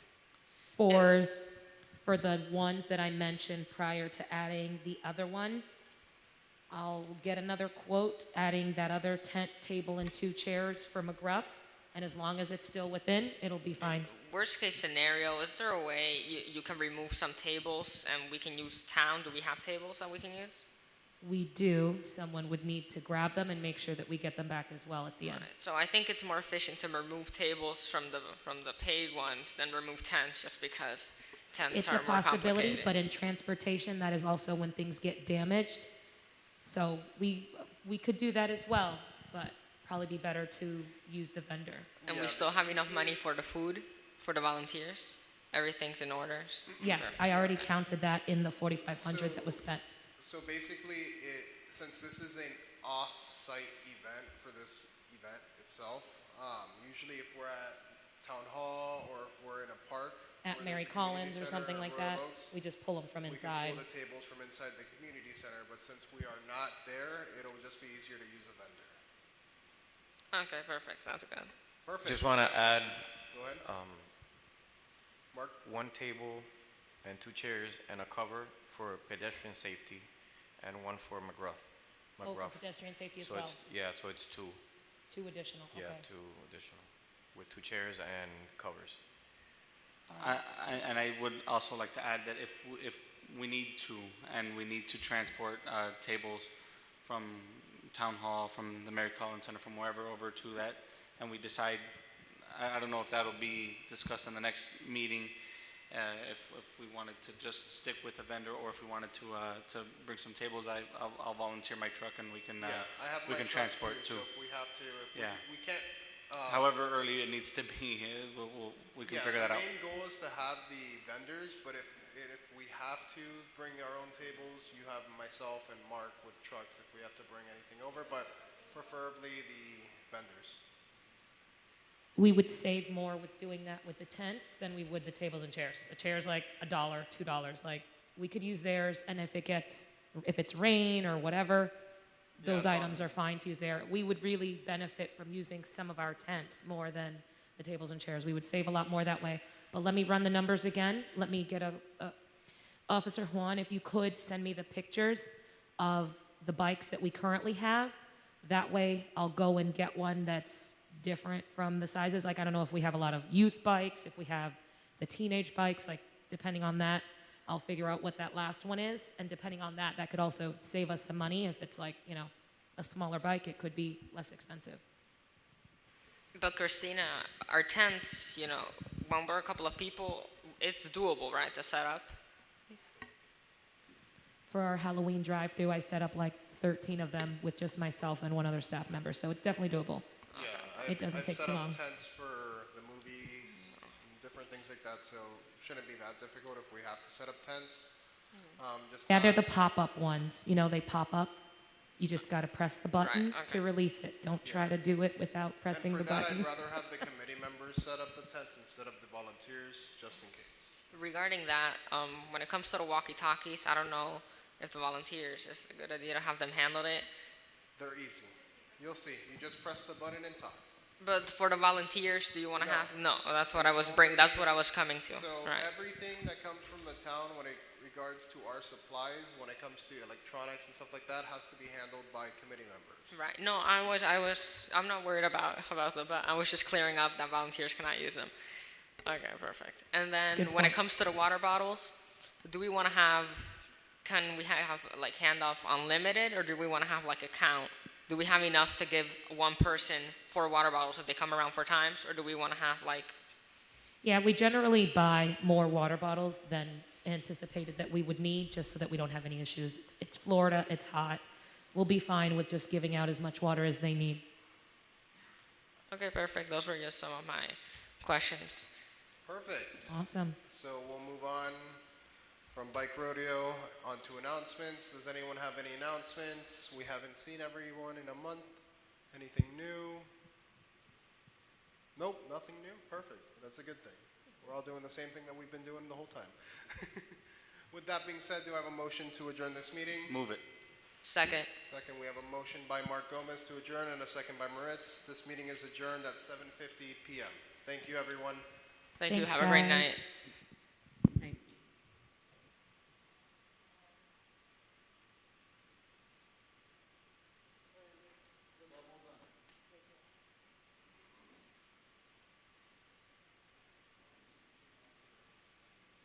Good night, guys.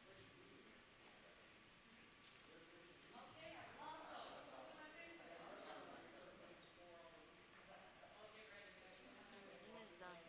Okay, love you. Bye. Be safe.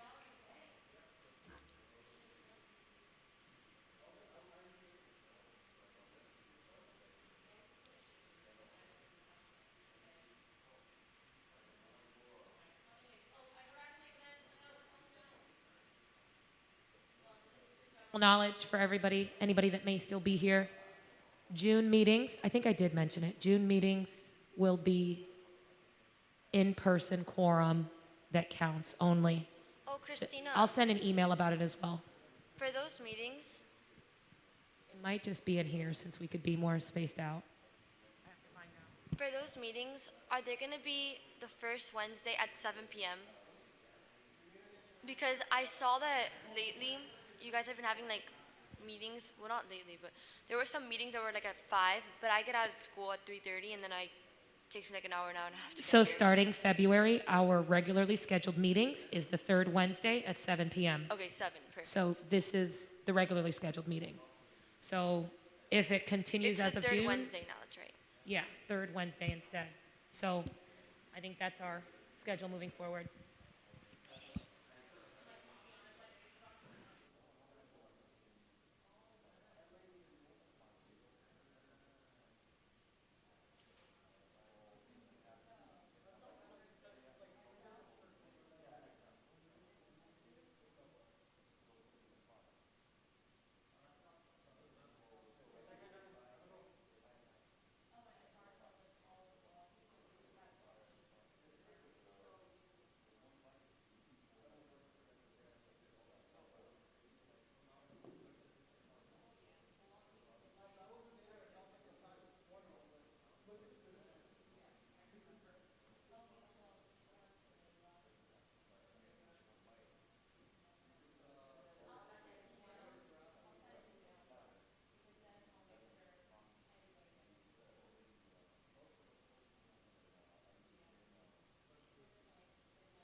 We're just waiting a few minutes until everybody sets up. Oh, okay. Thank you very much. I'll mute myself.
Hello?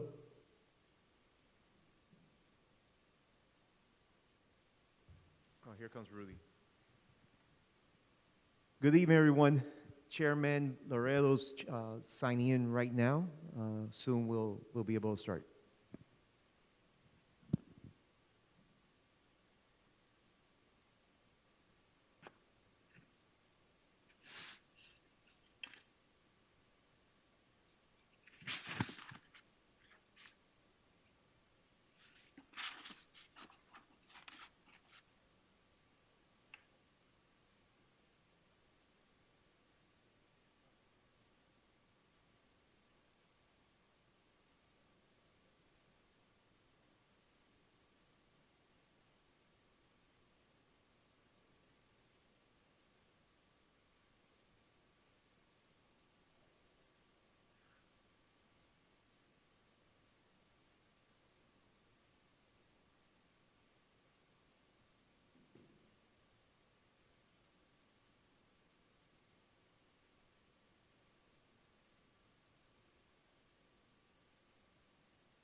Good evening to everyone. Hi, William. Chairman, good evening. Thank you for joining us. Glad and happy to be here. Do we have a quorum? At this time, we have one member here in Town Hall.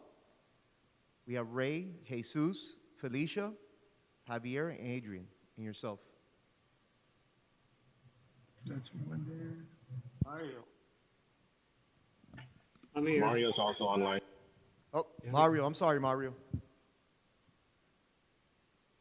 Who's dialing in? I see a phone number, but I don't see a name. Is that one of our members? I believe public comments. Esperanza Reynolds for public comments. Good evening, Ms. Reynolds. So that's one. Rosie and Jacqueline is not joining us tonight, Chairman. Thank you.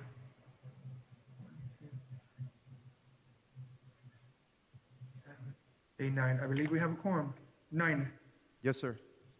Okay, so let's get this ball rolling. Mr. Adrian, you ready? The floor is yours, sir. Okay. Today is May 19th, 2021, and I'm calling the meeting to order for the Neighborhood Improvement Committee. Mr. Secretary, can you please call the roll? Felicia Salazar, Present. Luli. Is Luli Guerlin? Who's, I'm sorry, Adrian. William, who's there on site in person? We have Helen Rodan here in Okay. person. Okay, all right, Adrian, so you have Helen there. Okay, so Helen's present, Jacqueline Baker not present, Javier Ley Soto? Is Javier? Yes, I'm here. Sorry, I was on mute. Okay. Marlene Diaz? Don't see Marlene. Reynaldo Garcia? Present. Present. Robert Ibarra? Not present. Rosie, not present. Mario Pineda? Present. Adrian Ardilla, present. Vice Chair Jesus Mendoza? Present. And Chairperson Rudy Lloredo? Present. All right. Thank you. Okay, we'll proceed. Item number 3, order of business, deferrals, deletions. Seeing none, we'll move into the next item. Item number 4, public comments. We do have someone from the public that would like to speak. Also, I believe there's Vice Mayor Criasso and Councilman Tony is also present with us. Not quite sure if they're going to want to speak during public comments.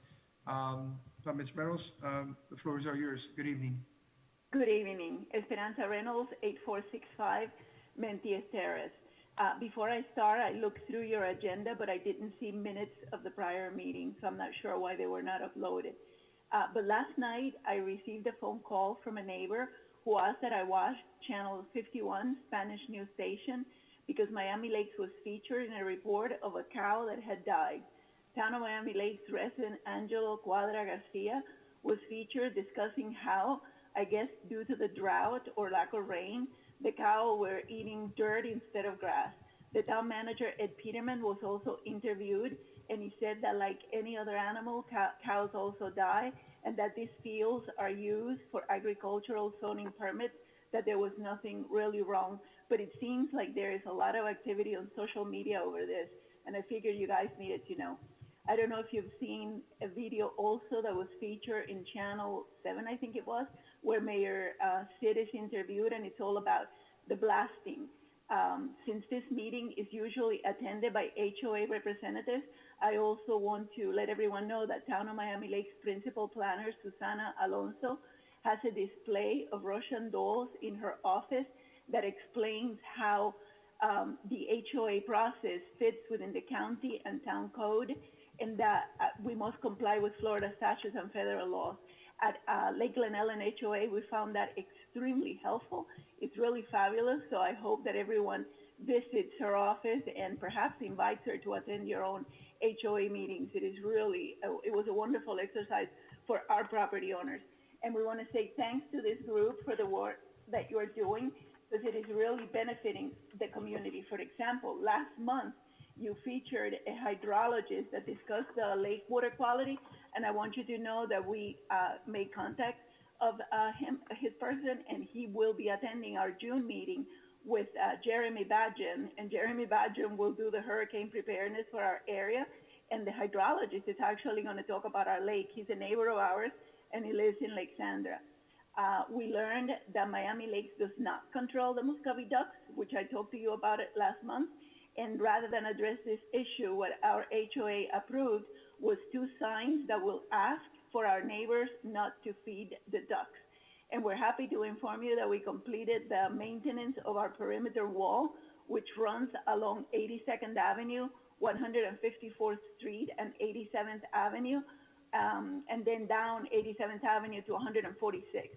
It actually cost us close to $40,000 to update the wall. Unfortunately, an auto accident impacted one of the panels, but the insurance company has approved replacing it. So we're on our way to having a very beautiful wall. And by the way, I don't know if you've noticed on 82nd Avenue and 154th, but Lake Glen Ellen has a new sign that says our community is now 40 years old, 1981 through 2021. Yeah, believe it or not, I've lived here for 40 years. And so thank you so much for everything that you are doing. And I am here tonight in support of the Blast Bike Ride. Thank you. Thank you so much, Ms. Reynolds. I do have a couple of questions for you, if you don't mind. How your 40-year recertification, did that took place already, or you guys are starting that? The attorneys reviewed the process, and single-family homes do not seem to go through that. That seems to be a requirement for commercial properties. And condos too, multifamily. So I was not, and I apologize, I don't know every single neighborhood of this town. So it's not, I was not aware, because I know there's some family mixes within the town, that you have townhomes, and then you have some condos and then single family. So I was not aware that you're a single family, and that is correct, though. No, but you are absolutely right. Section 1 has 7 different HOAs. Lake Glen Ellen is single family homes, like Lake Elizabeth, but like Lake Carroll, Lake Cynthia, Lake Sandra, those are townhomes. And then we have Regatta Point, and those are like condominiums. And then we have the Anchorage, and those are all like homes adjacent to each other. I'm not sure what category so each one of us has probably different responsibilities, and I'm not sure whether the 40-year recertification follows into their category. But I know that in our case, the attorney reviewed it, and no, because we're single homes. Awesome. That's really good news. And also congratulations on that wall. I personally love to see capital improvements, and this is awesome that the insurance was able to take over that, and I presume, hopefully it was a small deductible to cover those repairs at $40K. So congratulations to you and your community for achieving those repairs. Thank you very much. Yeah, I don't want to leave you with a wrong impression. The $40,000 we, the property owners, paid for. The thing is that after we had done everything, then one segment got impacted by a car. But usually when that happens, then we file against the driver, because they are always at fault for hitting our wall. And so then that segment will be replaced. Got it. So are you sure it's the driver at fault? The wall did not move and just got in front of you? No, I am sure that it was You'd be surprised when people. I was just driving, and all of a sudden I saw the wall coming right at me. So I'm like, I didn't know where to go. So that's awesome. And then you must have been drinking or something. Is she right? My point exactly. Exactly. And one last one. So this $40,000 that you guys spent, was that researched for it, or did you guys have to end up passing a special assessment, if you don't mind asking? Well, no, we have always a wall reserve, but the thing is that what usually, believe it or not, our area, we only pay like $75 a year because we maintain the lake and we maintain the wall. But it had been about 12 years that we had not done anything on the wall. So what we did this year is we just literally increased the assessment to $300 and the money got replaced. That's awesome. That's awesome. That's really good. That's really good. You guys were able to do that. Not a lot of communities have the power to do that. It doesn't matter if it's 75 or 300. So that's good. I'm glad you guys were able to properly budget for that and get that. Thank you very much. Congratulations once again. Thank you for your comments. Anyone else from the public that would like to speak? This is Vice Mayor Luis Palazzo. I do have public comments, but I'll extend the courtesy to my colleague to go first if Councilman Fernandez has any comments.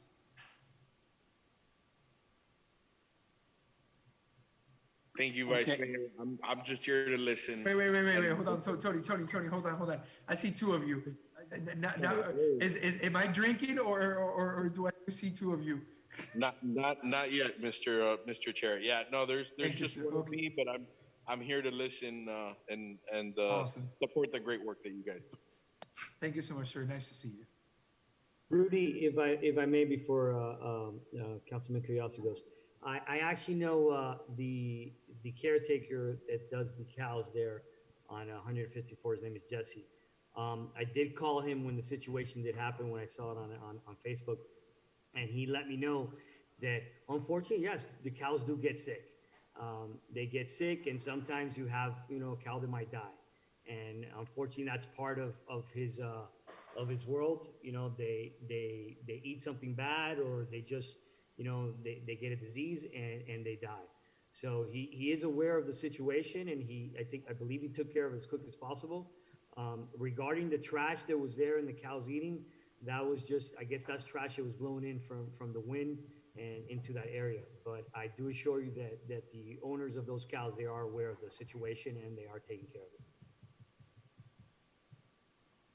Awesome. Good to know that. Thank you, Mark, for that information. I personally, as many of you know, don't have social media. So honestly, I was not aware that this happened. So, but I'm glad that it was an isolated issue and it got taken care of right away. Thank you so much, Mark, for the information. Vice Mayor Collazo. Thank you, Chairman Ureo, and thank you again. And I want to reiterate some of my comments, some of the comments that my colleague, Councilman Fernandez made. Really commend you guys for the work that you do. And thank you guys for taking time away from your families and out of your day to meet and work on town business. So we're very grateful for that. I am bringing forward an item in the very near future. It's actually an item that was proposed to me by a resident of the Lake Patricia area and one of the former members of this committee, Eddie Blanco. Eddie Blanco recently had an experience where he saw people poaching fish from the Lake Patricia area. And this happens a lot during the summer. I mean, the lakes are a great amenity. A lot of people come and use our lakes. But what he was concerned about was the taking of the fish. It was somebody that wasn't a resident of the lake, come in from out of town. You guys spend a lot of time, money in stocking those lakes. And this person was taking fish. I think they had about 6 bass that they had taken. There really wasn't a lot that our police can do to enforce it because there wasn't really an ordinance in place for catching these fishing only. But I plan on bringing forward an item for that purpose, to limit the taking of our natural resources, especially from the lakes that we stock and that we pump money into. I wanted to put this before the committee and make you guys aware, so it wouldn't necessarily be an item that caught you guys off guard. I'd love to hear an opinion from you guys. If it's something that you think is worthwhile, if it's something that you as a committee can support. I know you guys just did the order of business. If you want to reopen the order of business and put it in there, that's fine. Or if you want to wait till next month to deliberate it. But I know it's an item that's near and dear to several of you. I know Mr. Pinedo's an outdoorsman and a fisherman, as well as many other members of the committee. And I know Javier Lake Soto, you're taking care of your lake and making sure that you're properly stocking it. It's really just to limit people coming in and taking those resources that you guys are trying to take care of. And just wanted to get your feedback on that. That's the extent of my public comment. Thank you, Chairman Llorero. Thank you, Vice Mayor Collazo. Ms. Mark? You said, Councilman Collazo, you said that the police can't do anything about the fishing, but I do believe if you don't have a fishing license, that is an issue, right? Do you know if these people were asked for fishing licenses? The officer that did the investigation, I haven't pulled the report to see what the outcome of the report was. Yeah, you do need to have a valid Florida fishing license to fish in freshwater. You know, I'm a holder of one of those licenses. Either way, the issue is really a public education campaign, really to curtail the taking of the fish and making just people aware that those resources, while I know that there's some people that take fish to eat and nourish their families, I think that I don't think that our lakes can sustain that on an ongoing basis because of the fact that they're a closed ecosystem and they're really limited to the amount of reproduction that can go on and how much those fish can grow in a certain year.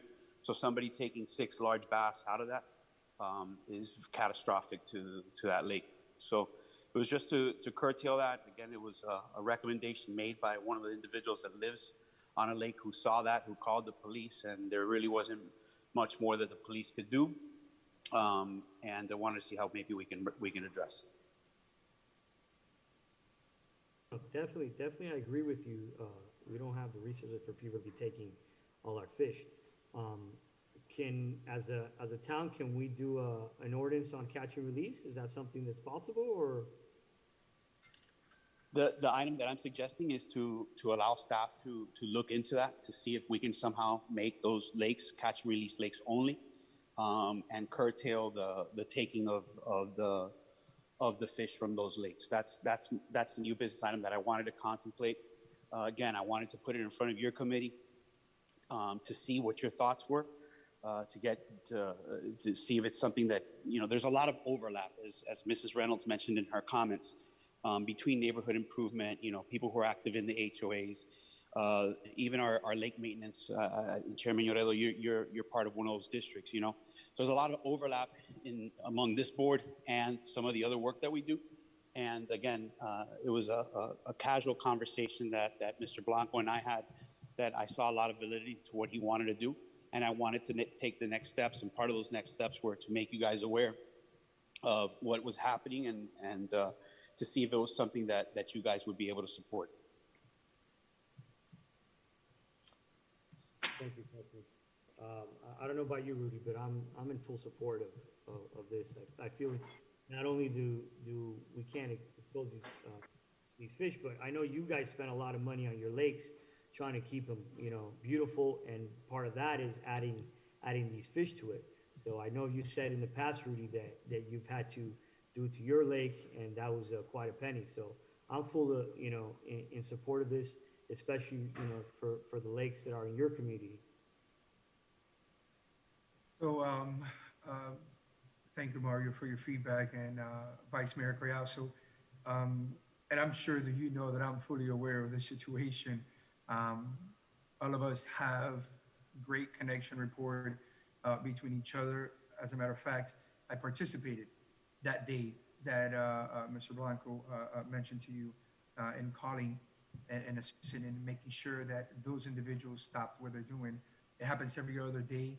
I have residents, which I believe you yourself, owners, have met that live nearby that lake.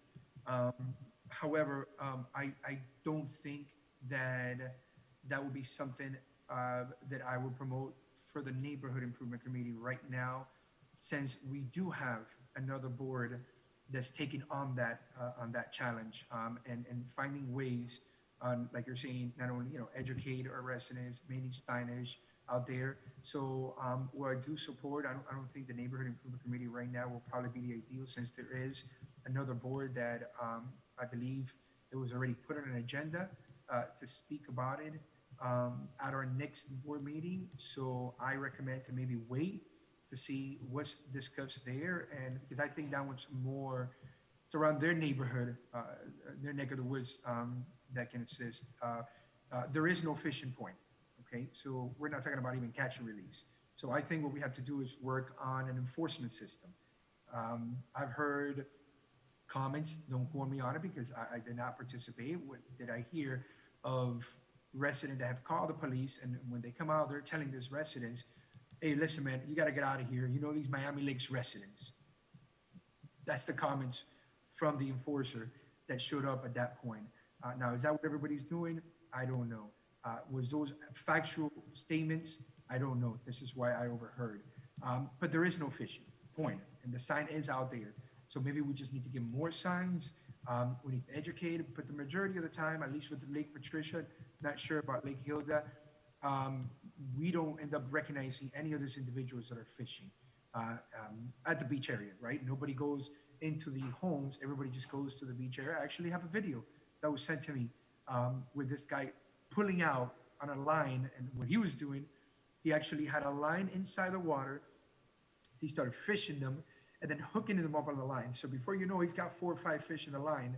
I guess he saw the police coming through, and then, you know, he put them back in the water.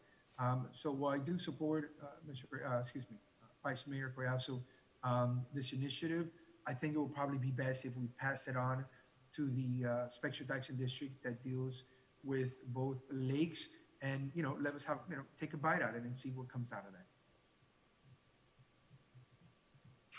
Sure. Chairman Yoda, if I can have a second. Hello? Sorry. Chairman Yoda, this is Javier. Can I speak for a second? You sure can, yes. Sure, thank you. First of all, is if we're not going to take it up as a committee, Vice Chairman, I would definitely, you know, work with you. I'd like to hear what your proposal is going to be and see what the ordinance is. I think from what you're saying is, if I understand it correctly, is that there's not currently an ordinance in place that law enforcement can enforce. So, you know, having signs that say no fishing really doesn't do too much, at least from a law enforcement perspective, for them to be able to enforce anything. So I'm willing to, you know, to assist out, give my lending hand there. I think it's something that, you know, we would want to have in, because I understand firsthand from the HOA perspective as well that continually stock lakes, you know, the dangers that can happen if this continues and it increases. May I say something? This is Felicia. Yes, Felicia. Good evening. Good evening, everybody. I understand the lakes have either a no swimming sign or no fishing. I think I've seen the no fishing. Maybe I'm dreaming, but I think there's some signs posted on some lakes. Not all of the lakes have the no fishing, not all of them. So there are some then, some haven't then. Yes, but are we talking about Felicia, Lake Patricia? Because no, I'm talking, I think the Oh, one. in general, you're talking about in general. I Yeah. personally do not know. I know that there, like Mara was saying, there are some that do have signs, at least the ones with the public beach. That's pretty much it. I think the one across from Public has the no fishing sign. Yes, the one from public, the one that's a little corner that nobody knows that there's a little park there. Yes. I believe there is a sign there that says no fishing. Maybe we should put more signs.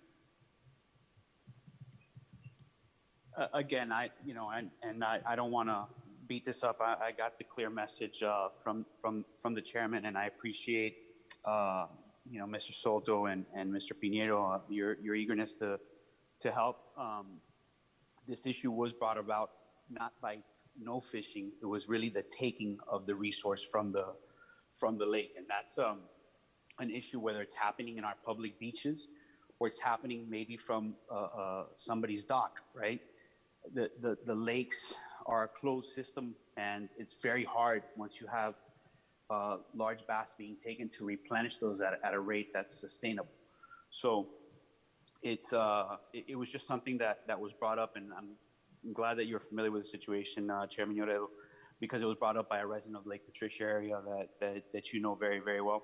But it happens in all the lakes. I get complaints from residents saying, look, I stopped by on a roadside and saw this guy and he had a cooler full of fish. And, by the time anybody noticed it, the resource was already taken. There's really nothing within our code that can, it's not really a town issue so to speak. So I appreciate the comment to take it back to the Lake District and have them flesh it out and see what would be the course of action. Again, I didn't want this to become a surprise because I know how much you guys focus on lake issues, even though it's not within the purview or it's not directly involved in your committee. You guys address lake water quality all the time. I've heard issues that have come before this committee which involve the marina and the use of the marina at the park. So it was just looking at that issue in a holistic sense and bringing it back, not just in front of you, but in front of every audience that I possibly can to get feedback to make sure that what Mr. Blanco was asking is something that's not just doable, but it's something that will make an impact and it's something that's wanted by our community. I'm an avid fisherman. I've never taken a fish from any of the lake waters here. Most of the homeowners that I know that live on the body of water don't take fish. It's really people coming from the outside that are either taking fish to transplant, because I've seen that as well. People take fish from our lakes to put it in some other lake or to an aquarium, or taking fish to eat. And that's really the issue that was brought to my attention. May I make a comment, Esperanza Reynolds? Go ahead, Ms. Ram. About maybe, I would say 10 years ago, I saw people actually fishing, but it was at the beach side. The thing is that our properties are done in a way that unless you go to the beach, there's really no access unless you go through somebody's property. And the person was fishing, so I just went over and I said, you are taking one of the fish that we're actually replenishing. And he says, per Florida statute, I'm actually allowed to, because the legislature says that in the state of Florida, people have the right to hunt and fish wherever they are. I was completely taken aback. I had no idea. So I said, oh, okay, well then enjoy your fishing. And I kept on writing the back. And now when you said that, it just, prompted my mind. So perhaps we also need to look whether people think they have the right to do it. Right. Well, that's a good point, because I was going to suggest that maybe we could put a signage that says catch and release only, but if the state of Florida grants that right, I guess that would override any of our ordinance, right? And if that's true, then I guess you can take off all the no fishing signs throughout all the lakes, right? Right. So the reality is that the first step would be to direct, our staff to research the issue and come back with what type of recommendations. And that's kind of the way that I wanted to go with the item. I wanted to make you guys aware, want to make the neighborhood service districts aware as well, because all that feedback would be important to seeing what our options are. There could be that there are no options, right? That there are no options and there's nothing that allows us to impact that or supersede that Florida law. Well, at least it was an exercise that I think a lot of us need to go through, because it's a prevalent issue, which I hear a lot of the homeowners talking about, right? It's strangers coming up and fishing and then taking our fish. So it becomes an issue. So I just wanted to make sure that I was following up with Eddie Blanco's suggestion and putting it in front of the committee and seeing what the feedback was. Thank you, Vice Mayor Collazo. I do have one last question for you, if you have, maybe you know the answer. These lakes, do we have full control? What I'm saying by we, the town of Miami Lakes has full control and ownership of these lakes? I think it depends on the lake that you're talking about. Different lakes have different ownership, and it depends on how this lake is distributed, to what area the residents bear responsibility, up to what area does the town bear responsibility. And that's the catch, right? Would this apply to all the lakes, some of the lakes? Is it a futile effort, like somebody mentioned? I think Ms. Reynolds said, in the past, people have been told, look, I have the right to fish and take whatever I want from these lakes. I think it's an important exercise for us just to know for our own edification and to educate our residents as much as possible. Duly noted. Thank you so much for bringing it up, and definitely looking forward in ways how we can minimize these actions that are being taking place in our lakes and the removal of our fishes. Thank you so much. Anyone else? Public comments? All right, seeing none, we'll move forward. Approval of the minutes, item number 5. I'm gonna go ahead and table this item. I agree with, there was some technicalities, something going back and forth with emails and stuff like that. And I believe we did not get any chance in time to post these minutes. So Ms. Reynolds, I apologize for that. So I'm gonna propose that we table this item and we can approve them at the next minute. Right, second. Okay, any discussions? Okay, all in favor say aye. Aye. Aye. Against? Okay, the ayes have it, we will move forward. Item 6A, blasting board proposed bike ride. William, I know you reached out to and correct me if I'm wrong, sorry guys, give me 1 second. It's been a long day. Chairman Miguel, he's here, he's live here in person. He's there, okay, great, awesome. I'm here. So I didn't know if we actually had someone. Okay, so we have the chair of the blasting board, Mr. Miguel. What is Mr. Miguel's last name, if you don't mind? Martinez, Miguel Martinez. Martinez.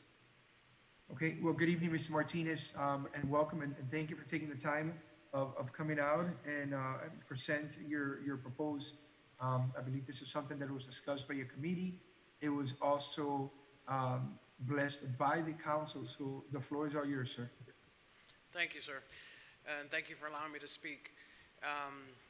As hopefully most are aware, the blasting issue it affects everybody. It doesn't. There is no limit to what party affiliation, value of your home, your education. It's all irrelevant. The energy wave goes through everybody's property.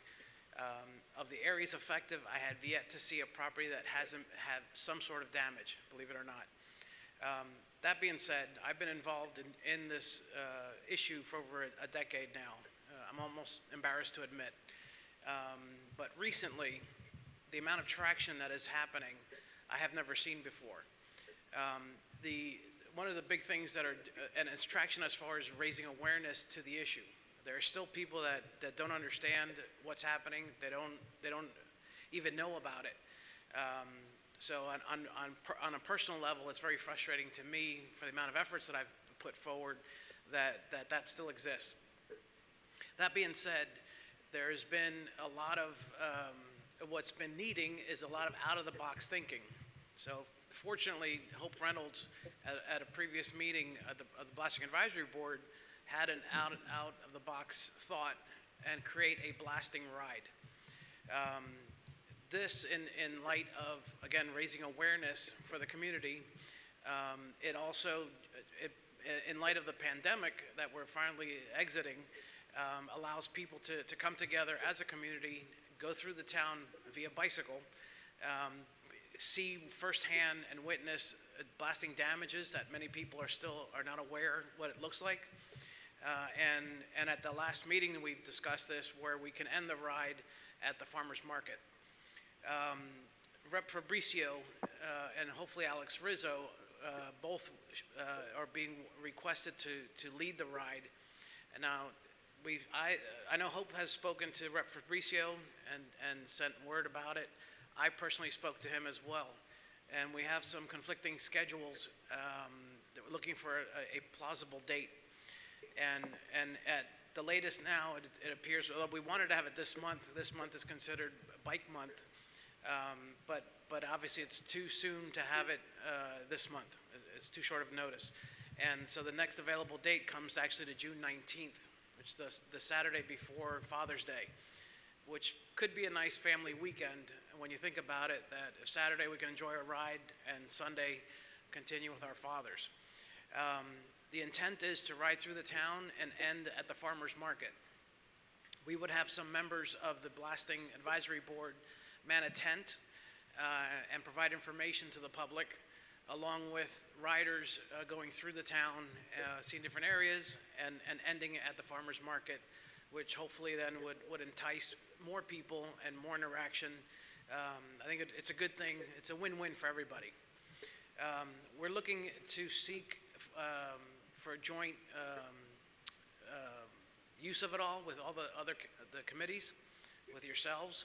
We are also, or the Miramar Blasting Advisory Board has actually joined with the Miami Lakes Blasting Advisory Board. We'd like to extend the welcome to all communities.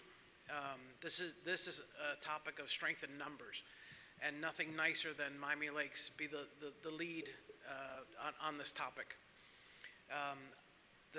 As was mentioned already, that I was part of the WSVN news report on blasting that was aired recently, and I'm in communication with the reporter with it and advised him of the events that we have planned, this being one of them. He would also be like to be privy of it and hopefully feature the town in a positive note in another report. So I think it's a good thing for everybody. It's a win-win. So we're requesting it with your assistance and cooperation in the event.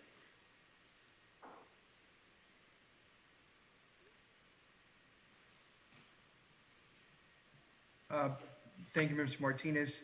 Give me, if you guys don't mind, give me 30, I think 17 seconds, just finishing taking some notes. I don't want to lose my train of thought here.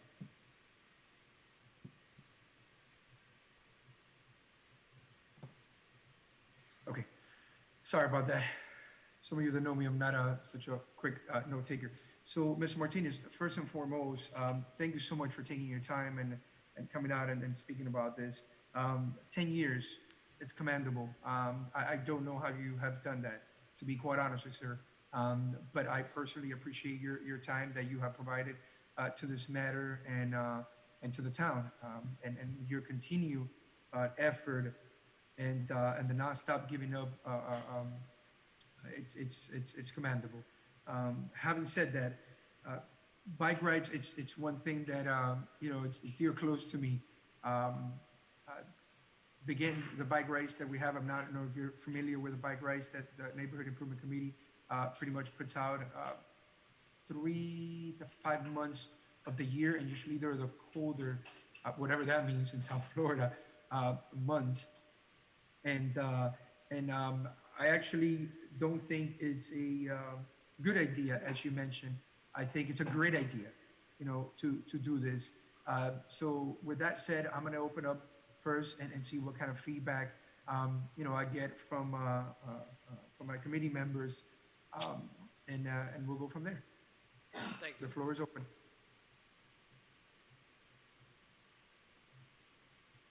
Good questions.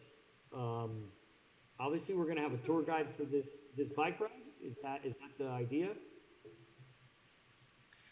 Well, it would have to be Mario. I know that we're experts on this bike rides, so yes, it would have to be. The tour guide, it would have to be a police. It would have to be a police escorted. It would have to be a police escorted bike ride. No, but what I mean by tour guide is that someone's going to point out the effects of the blasting in areas that are concerned. Oh, I see what you mean. Is that is the goal, to show the problems that we're having with the blasting. So is that what we're going towards? Showing some of these homes that are affected, or maybe a road or a wall or something that the blasting has caused an effect to? Is that the idea? Mr. Martinez? I was having a hard time hearing. I apologize. It's okay. Do you like me to repeat? Do you hear me clearly, loud and clear? Yeah, I can hear you fine. Okay, so what Mr. Pineda basically wanted to ask was, this going to be a tour guide, meaning we're going to stop in areas where it has been affected by the blasting, show them and say, look at this wall, look at this home, look at this backyard, or is this just going to be a bike ride with a route that I believe you guys created or proposed? Right. Hope Reynolds had proposed several stops where we can look at damages, we can identify things, we can help educate the public in what they're seeing. I think most effective would be just that. I don't know if you realize that the privacy wall along Miami Lakes Drive, if you look at the concrete panels, they're settling differentially. They're different shifting. 87th Avenue, the wall along 87th Avenue by Miami Mater Academy, I'm sorry, it looks like the wall's 100 years old. These are all effects from blasting. So there's different things that we can identify and see and make people aware what they're looking at, that it wasn't a car, as mentioned, that hit the wall. The damages are different. They're specific, and people need to be aware of it. Okay. Funding-wise, Mario, does that answer your question? Yes, that answers the question. So obviously it is a tour guide, so that's a good thing. Thank you. Anyone else?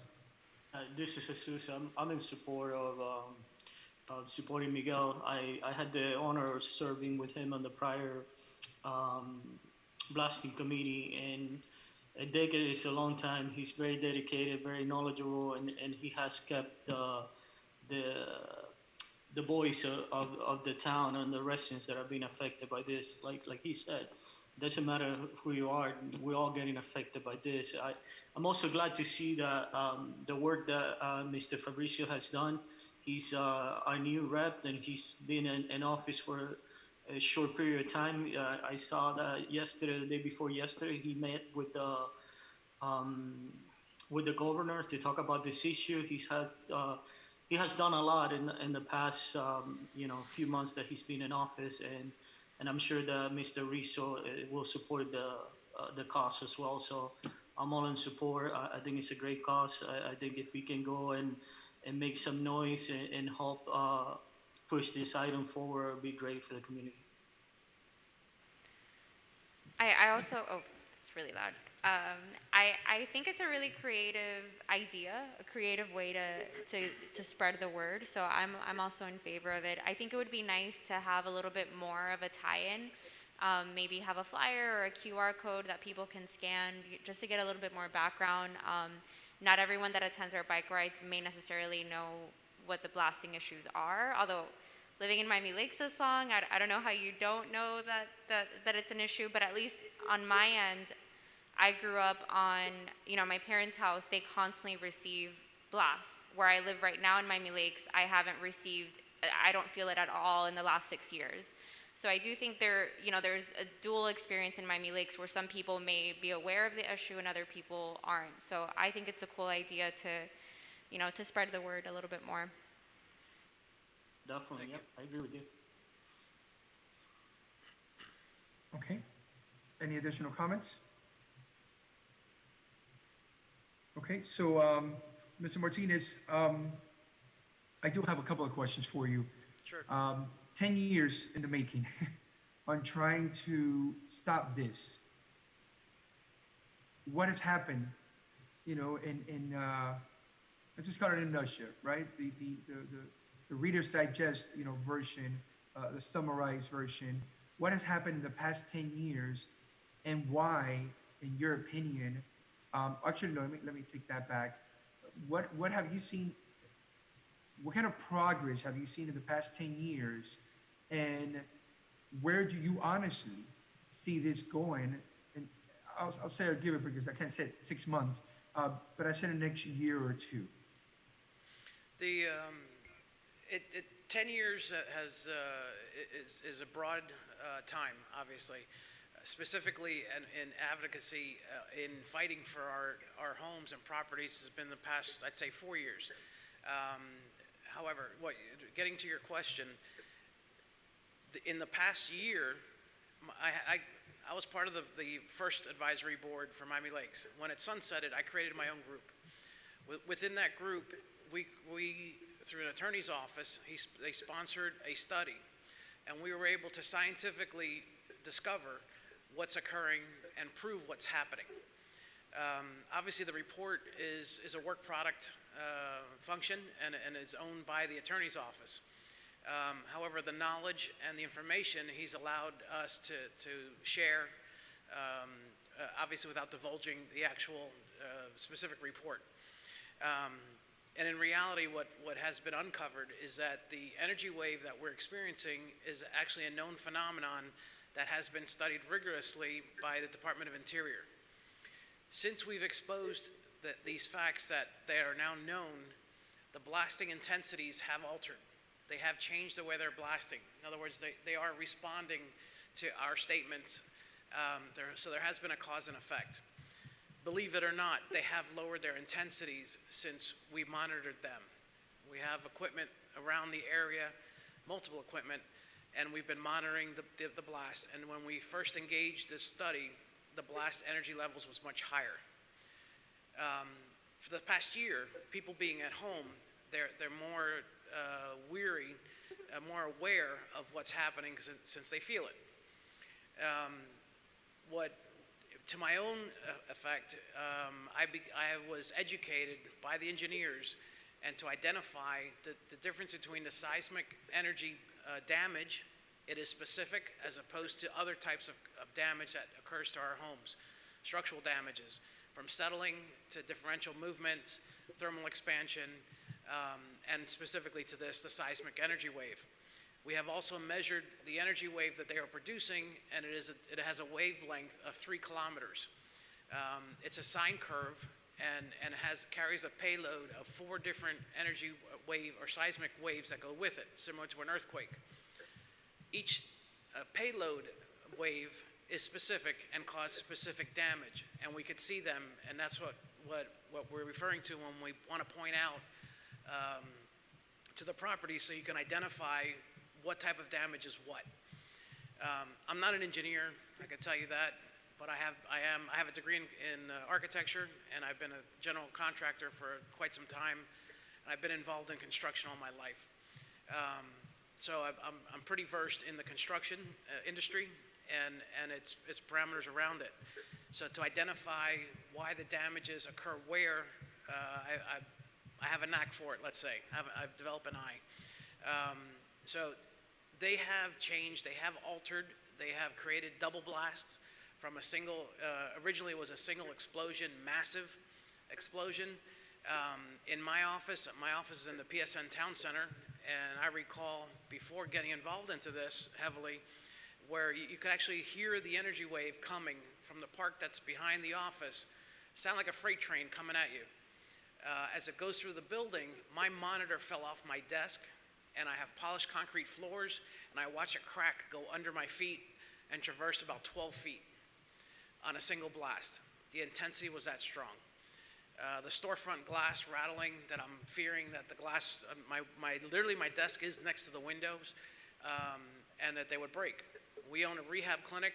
My wife is next to me. She's an occupational and speech language pathologist. And we have patients, we primarily see pediatric and mostly in the autistic umbrella. If you hear the stories from the parents describing what the children are going through, it'll tear your heart out. There's no word for it. It'll tear your heart out. They used to post, under ordinance from the county, they had to post the schedule of the blast. I used to tell my staff what the schedule was so they'd be prepared. Because again, the effects that it does on the kids, you can't imagine. So I would tell them in advance, be ready. They give you a window. You know, they're blasting on Wednesday from whatever, 10 to 12. Until we realized that the calendar that they were posting was incorrect. They would alter the calendar post-blast. I was being called out by my own staff, basically calling me liar. You said this and it's that. Then when I entered the calendar again, noticed that they were altering the calendar to match what their activities. So we've exposed them on that as well. It's a dilemma. I don't think people realize the magnitude of it, and it's happening that they are beginning to understand that it's an issue. And again, with my knowledge, it's even more disheartening for me, because through this study, I've been informed and involved with further studies that have done in other countries with the structural degradation of reinforced masonry structures, which is what we build down here in South Florida. I turned into the council 2 weeks ago that a study that shows that the deterioration of 25% of structural integrity of reinforced masonry walls. That's concerning to me, big time. So imagine a hurricane going through that the previous code was designed for 120-mile-an-hour winds. The older homes are built to that standard and reduce that 120 mile-an-hours by 25%. That's a category 1. So imagine that your home gets significant damage, God forbid, catastrophic damage from a category 1 hurricane, which we know we all blow that off because it's not a big deal. Well, it's going to be a big deal. The blame will be put on the storm. They will not have a reason why, but now I'm privy to that reason, and it scares me. We need to do something. We need to do something big and fast. So the standard means of which we've been doing through legislative and whatnot doesn't work. We need to do something bigger. We need to get awareness out and again, showing cause and effect. I've had, in our meetings, we've had engineers, representatives from the miners come and give false information, and they turn their cameras off when they're confronted. They're protecting their own interests. They really don't care of ours, and it's wrong. It's wrong. My own home, I'm over $90,000 in repairs, paid out of pocket. Insurance companies, insurance policy in the state of Florida does not cover seismic damage because we're not on a shelf, so we don't have earthquakes, but we have seismic damage to our structures. Seismic damage is not easily repaired, so the damage continues, and if you do file a claim against an earthquake or seismic damage, the damage goes on your folio number of your property, not only your insurance policy. So it's concerning there because people think, well, I'll get the money and run, we'll change companies. It doesn't work that way. It goes on your folio number. So try getting an insurance from another company when they check your folio number and you have seismic damage. Our insurance policy was doubled, then we were dropped. I did not have a claim for seismic damage. I had roof leaks and plumbing issues. And that still was the cause. So we have a dilemma. And again, getting back to what you're saying, the cause and effect, that every time we expose something, they react. So that tells me we've awakened the sleeping giant. Now we need to corral them and find a common ground. We're not going to do away with the blasting. It is a necessary commodity. It is a necessary evil. However, the means at which they extract can be altered. Broward County has banned blasting. Dade County refuses to acknowledge it. Europe does not allow blasting. There's different means of extraction. We need to entertain this, sit at a round table discussion and talk it over. But unless we raise awareness of the issue, nothing is going to happen. So this is hopefully that in a Reader's Digest version of 10 years, you can start to understand of the issue. The primary goal is to raise awareness. Is there a secondary, do you want to also encourage people to join the committee or any meetings, pressure on elected officials? Absolutely. Not necessarily join the meetings per se, but to have more interaction. We need to have, everybody needs to be informed. This is equivalent, it's high school physics. As we push everybody to get a high school diploma, everybody should be aware of this and what their property is being inflicted with. The meetings that we have, they're becoming well attended. They need to have more. I gave with two other people, including Cindy Polo and Kate Alvarez from Miramar, Abel Fernandez. We gave a town hall meeting, and just from what we had discovered up to that point, which wasn't much in comparison, and we had over 250 chairs out, and it was standing room only. Most of the council was there, past politicians were there.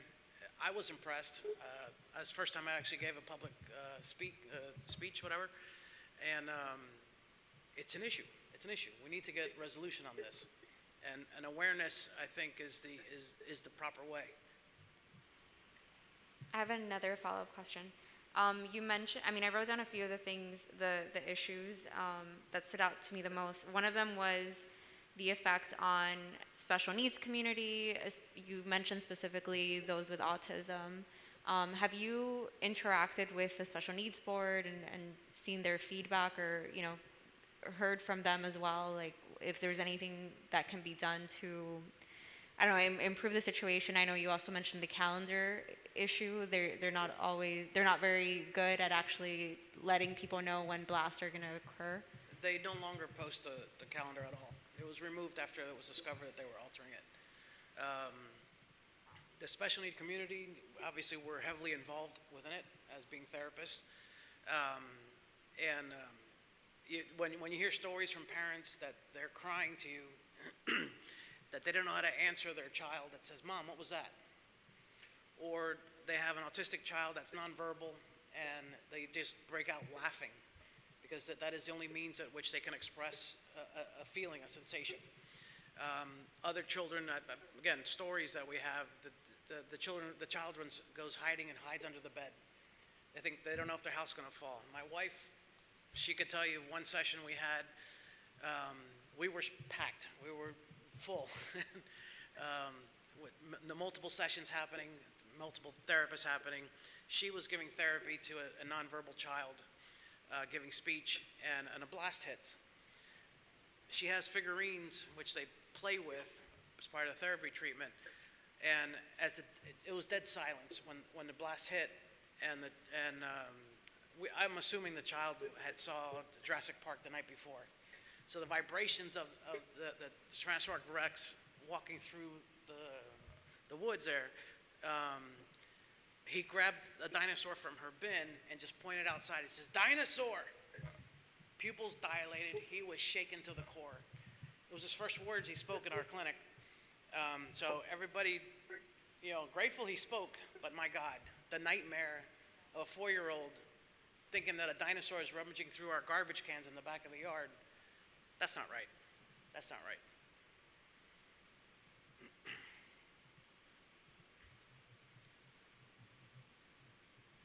Ms. Rondan, do you have any other questions? No, I mean, I just wrote down,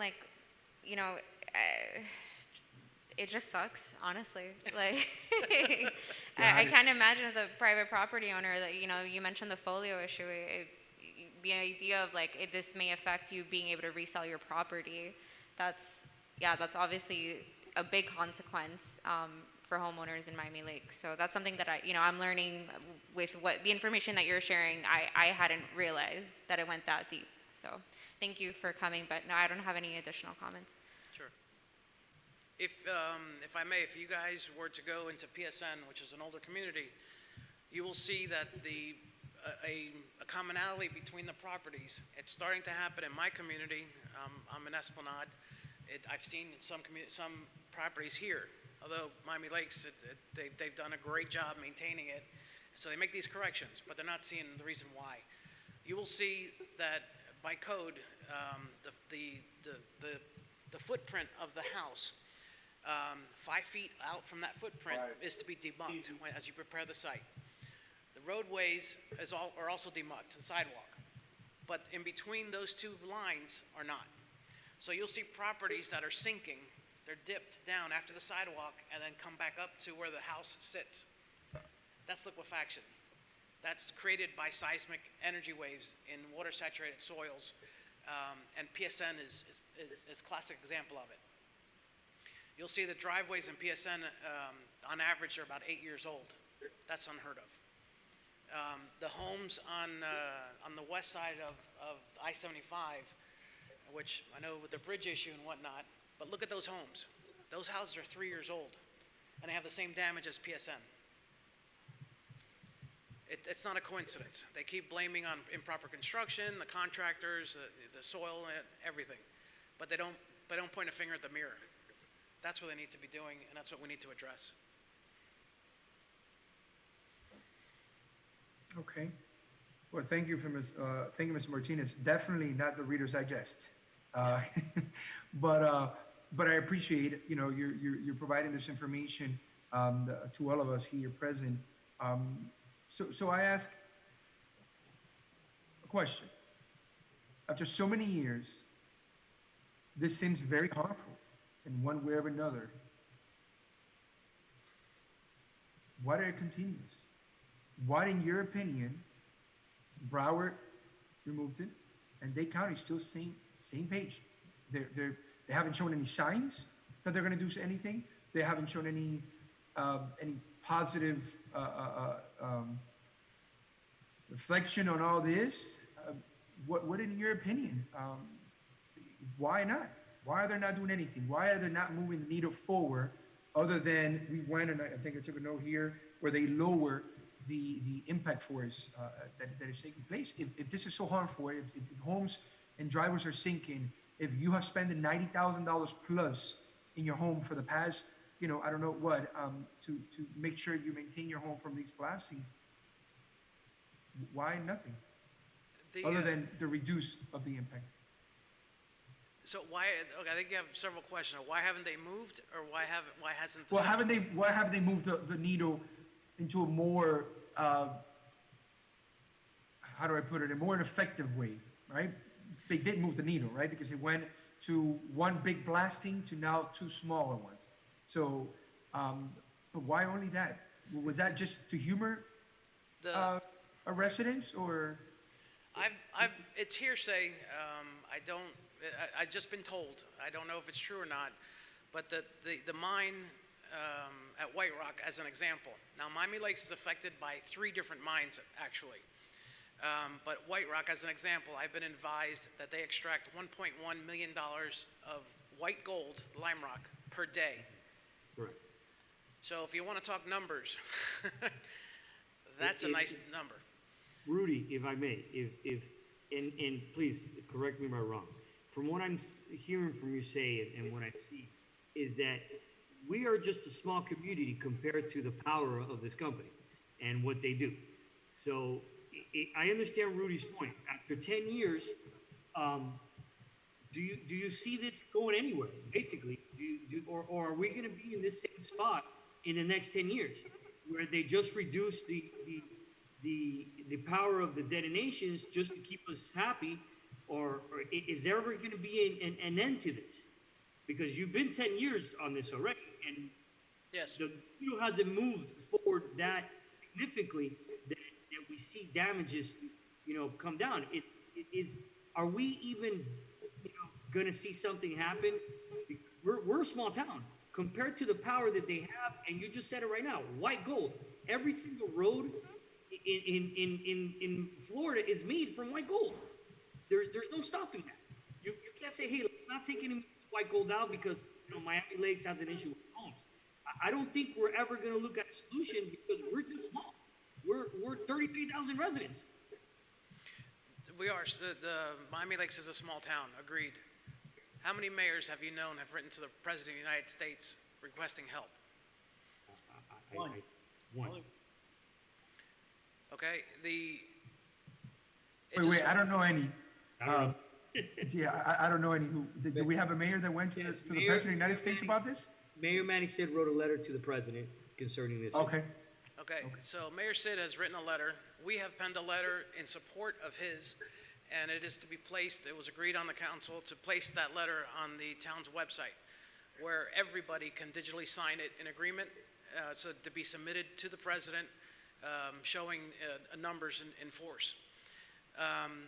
Regarding my own self, for the 10 years, battles are not won, or wars are not won, one battle, or take it back, they're one battle at a time. You win the war by continuing, not backing down.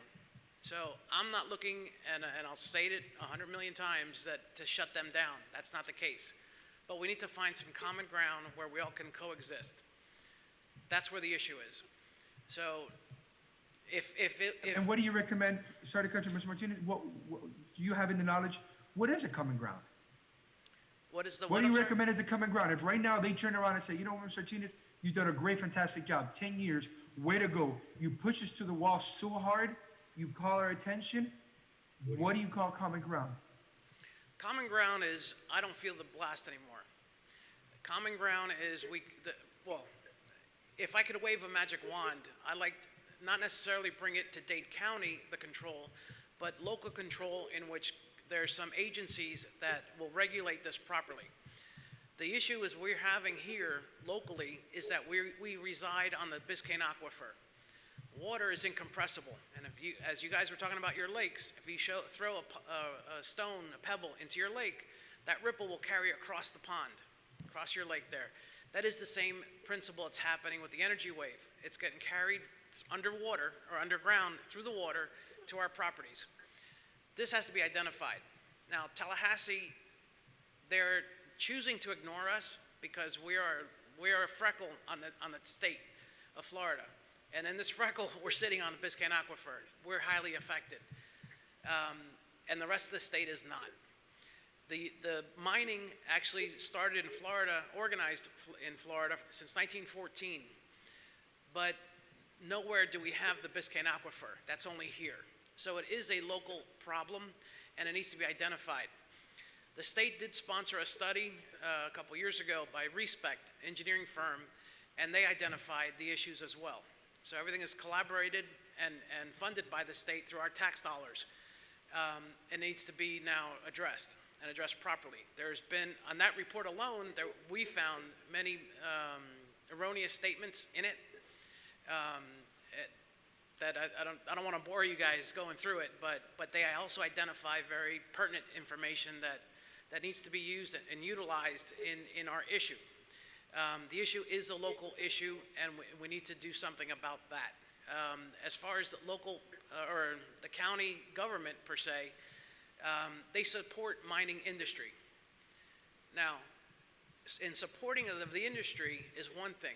Controlling the industry and regulating it properly is another. So they're going to support job creation and everything else that goes with it, the tax base that it does, and obviously that's a given. But that it's destroying everybody's homes and the surrounding communities, that needs to be addressed and stopped. So my home continues to get damaged. Questions. Huh? So I have two last questions, Mr. Martinez. One, how long have this company been doing blasting there in that location, if you know that information? On White Rock's website, it says 1988. But they've been blasting the lake belt, which they blast. I believe it's over, and I think it was done in the 78, I believe. I'm going by my recollection. Was identified by the Army Corps of Engineers and allocated. It's the swath of land that runs parallel to the turnpike. So 78 years, that's, 78, that's 42 years. Right. If my math, get me right. And 1988 is when they started hard. Please excuse my ignorance. What would you say, what kind of operation, ballpark numbers is this company doing? Are we talking about in the millions? Are we talking about in the trillions? 1.2 million a day, one of the companies. So there's several companies. Yeah, there's 5 companies in Dade County. Blasting out of the same place. No, blasting in the lake belt. In different areas, Rudy. You have CMEX just south of the turnpike and Okeechobee. Right. But in the Rock. areas that, in the areas that affect us directly, right? Are these 5 different companies that are blasting? 3 different companies that affect. There's 3 companies that affect Miami Lakes. 3 companies. And you're talking about say it again? 1.2 is out of White Rock. It's one of them. A day. Per day, right. That's it. So. Per day. Whole lot of money, yeah. Per day times. Is this Monday to Friday operations or? Monday through Saturday, 6 days a week, 24 hours a day. So 6 days a week, 24 hours a day. Correct. They even work at night, yeah. So they work through. Let me ask you a question. Now, with this mining going on, and the project for the mall, is the mall even happening? And if so, do we foresee them mining even when the mall comes around? The mall, I spoke 2 weeks ago. I spoke with the gentleman from 555, the owners of the mall. He informed me that they are going forward. They have been delayed a year from the pandemic, a year plus between the pandemic and some business issues that they had. They are planning to submit for permit in November of this year. They are allocating 1 year time for permitting and permit approval to begin construction thereafter. So if we're in 21, it'll be 22. Through 2023, they'll start. I've been told that they're planning for 3 years of construction.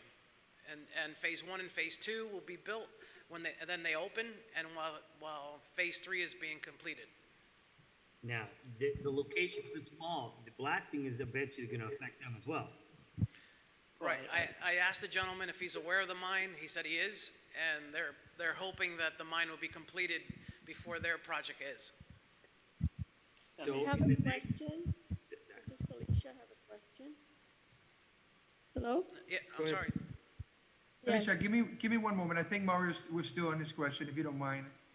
So my last question. So mining said that the mall says that they would hope to be finished by the time they start building.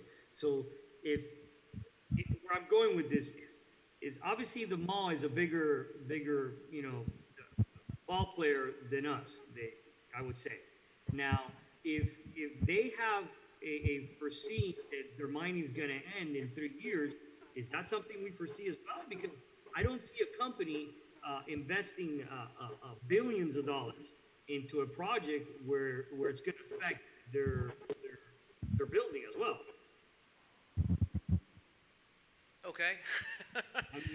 My question to you is: if the mall's saying this is going to be done in 3 years, what do you say to that? Is this something that's going to be done? The mining is going to be done in 3 years, and this is something we're not going to have to deal with, or is that something you don't see? I see the mall not really involving themselves in the damage that can happen.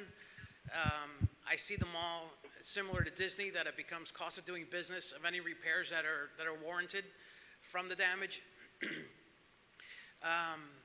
I don't know how much analysis they've done to it. My also concern was of the overpass and the turnpike and I-75 and the bridges with that. I've contacted personally the FDOT regarding the overpass as it was being completed, the new entrance to the turnpike, and they weren't aware of the adjacent mine that was blasting next to them. So there's a lot of moving parts with this issue, and you're only compounding my fears. As far as the mall, I don't know what their take, but that is what, when I asked him, the gentleman, that was his response to me. If I was a betting guy, I would say that the mall is going to increase their production because they're going to need that landfill to build the mall. And right. I don't think that the mall's going to increase the production until the time the mall's built. So after the mall's built, that's when if I was us, I would try to join forces with the mall, because the mall is someone that they could do something. Yeah, maybe they're aware of it and they already have taken that risk into consideration. Maybe they think, oh, if you crack tiles here, we got a maintenance crew that will take care of it. I mean, the way I see this, and Miguel, correct me if I'm wrong, this is an industry that is self-regulated, number one. Second is regulated by the fire marshal at the state level. The county gave this regulating this industry to the state years ago, and the current fire marshal is out of Escambia County, I think, in somewhere in North Florida next to Alabama. So he really doesn't get any of the noise, any of the vibrations, or any of the issues that we're suffering. So unless that's changed at the state level, I think it's very little that we can do other than make a lot of noise, make the public aware of it, and join forces with the different municipalities that are affected by this, like Miramar, for example. I know they're, like Miguel said, they're well organized. They've been fighting this for a year as well. So the change has to come from the state level. Ideally, we will want to bring that regulation back to the county so that we can have a say on how it's affecting our community. But as far as White Rock goes, they saying that we're the ones that are getting close and keep getting closer to them. They've been here for years, so they don't care. I mean, they're a powerful industry. They have a lot of money. Every time a new engineering company comes into play, they hire them. It's really, really tough to fight then unless we make a change in Tallahassee, in my opinion. All right, White Rock continues to make the statements along with other things. If you look at the Lime Rock Association of Dade County, there's a website. You can go to the FAQ section. They also claim that slamming doors causes a higher energy level than what we're experiencing, and that's what's causing damages to our homes. I don't know of 100,000 homes that people are slamming doors and making the same cracks. That was the basis for our study and my education that I received with it of seismic damage, that it's specific. It's not a slamming door. As far as the relinquishing the right from Dade County to Tallahassee, it wasn't really that way. That was actually discussed in our previous meeting that we had. There's two Florida statutes, 55225 and 55230. They conflict with each other. It was discussed, the 30 statute was actually introduced and approved by legislation in 2003, but it was introduced as an addendum to a unrelated bill. It was actually a bill for safety, I think it was the cones or something on I-95. It was introduced by a Democrat and a Republican representative. One, I believe, was from Naples, the other one by Melbourne area. I'm not certain of the areas. But both introduced it to get bipartisan support, and they snuck it in at the second to last day of legislation. It was geniusly written, and if you understand the science behind the blasting, the law, how it protects them, it's a geniusly written. I have utmost respect for whoever wrote it. It's not proper. That's another issue. But as far as the time length and what's been happening, the lake belt has been set for mining, for extraction of this aggregate. It's going to be there for a long time. They will continue to mine the lime rock. So once White Rock completes their section in which they're operating now, it's only it's just going to be a moving target that the next mine, wherever they're going to excavate from, it will be the issue of that local area as it moves. So it's not something that's to go away. Excuse me. It's not something that maybe we just wait it out, that White Rock will be done. White Rock will leave and another company will come in. Again, this isn't an issue of let's just wait it out and things will be better. What will happen if that does happen, that White Rock completes their mine and moves on, is this area will forget the damages that our structures have, but the structures do not. The structures realize they're not organic, they're not self-healing, and the damage will remain until something else reminds us that the damage exists. Now, as far as the construction of the mall, there are means of construction. Puerto Rico is one of them. Puerto Rico's building code, where you can allow for seismic and lateral loading. Lateral loading being for wind loads for hurricanes. Florida building code is designed for lateral loading only, not seismic. But, and as an example, that California, because of the earthquakes, they're not designed for lateral loading, they're only designed for seismic. But the combination of the two is seen in Puerto Rico. So they can be built in that manner, and it will resolve the problem and the fears that they could have of the industry, of the mining. I don't know that though, but it is a plausible solution. Felicia, I know you had a few comments or questions. The floors are yours. He answered part of them already, but he mentioned earlier, Mr. Martinez, he mentioned that the mining started in 1914. Is that correct? Mining started in 1914 in the state of Florida. Okay, you also mentioned that they move around. I mean, I'm sure since 1914 they've been depleting areas of material, so they need to move around. Do you know, have you been monitoring the areas or where, because I'm sure, urbanization has been moving west. That means we're getting closer to the stores of the miners. How can we know, like you said, when are they going to stop and move to another area? Because that will, in a way, help us when they stop. We'll be back for another community because they'll be affected. But how soon do you know these people are going to stop the mining near us? The mining is not going to stop. As they complete a section, an area, they just move on to another area. It's their business. Now, understand mining since 1914 is not just of lime rock.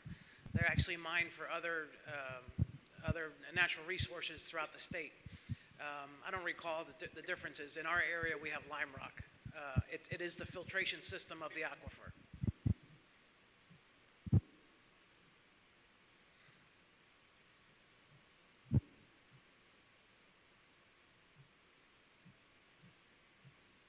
Felicia, is that it? Well, I could ask more questions, but I don't want to bore him. Okay. So No worries. basically, Thank you. they're mining just the lime rock. They're not mining anything else as far as rocks or.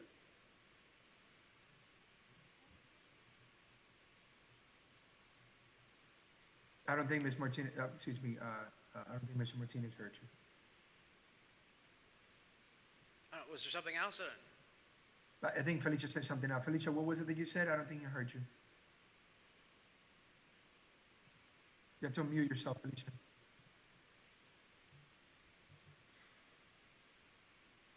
Felicia? You're still muted. There we go. Okay, sorry. My question is, are they just mining for the lime rock, or because, like you mentioned earlier, the aquifer is right there, and it could, they could pollute that water source. That's, have they looked into that? And also the mentioning of that mega mall.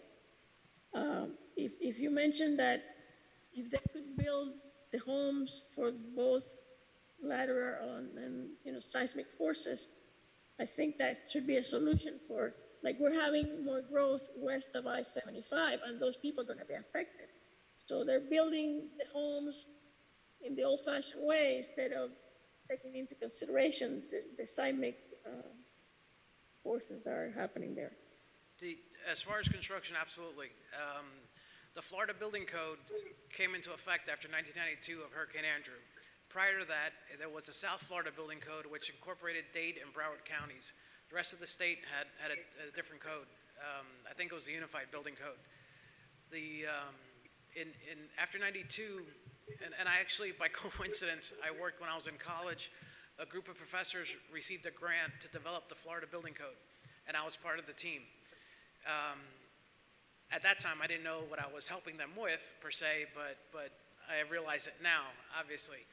So the Florida Building Code, it covers the state. And it's built or designed to protect us against lateral loading, as I mentioned, winds. If you look on the Florida Building Code, you'll find a map with a series of lines on it which predicate the distance from the shorelines. From the shoreline, obviously they receive the most winds coming, because it's an open area from the beaches.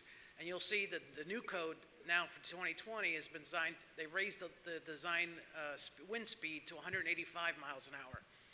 However, there is a chapter for seismic activity, and it's a chart of the United States. In similar fashion to the wind chart, you will look at that chart and identify what area is your construction, and it has a multiplicand that goes to your structural design of the structure. However, if you look on Florida, and my engineer pointed this out to me, it's a factor of 1. And as we know, any number multiplied by 1 is the same. So there is no change. It is in the book, in the building code, because in reality, the Florida Building Code is designed to become the national building code. So there is different parameters within it to encompass all parts of the country. But it's still only the Florida Building Code. My last question. I know the South Florida Building Code, the last revision, the 2020, just came out. Is there any possibility, because I know you can discuss with whoever's part of that group, to bring the concern of the blasting and have them change the code for the next edition that's coming up? It's something that my personal group is addressing. The state should be acknowledging this, and they have not thus far. I want to correct you, it's not the South Florida Building Code any longer. That hasn't been since '92. It's now the Florida, it covers the entire state. I know, that's the Florida Building Code, I apologize.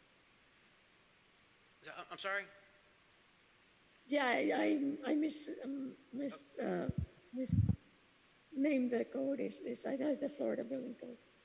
Okay, so it's covering the entire state, and because of that, the Florida Building Code, which is the ICC, the International Code Council, is the one that governs over the Florida Building Code creation. They had to identify the different stratas within our state. The stratas were identified in the RESPEC study, and there are actually 5 different stratas. Each strata is different, obviously, and the different properties and parameters that there is for construction on those stratas. I think that's beyond the purview of our community, but at a state level, yes, they should be addressing it. Okay, thank you, that's all. Thank you. All right. Is there any other comments or questions from Ms. Martinez? Yes, I have a comment.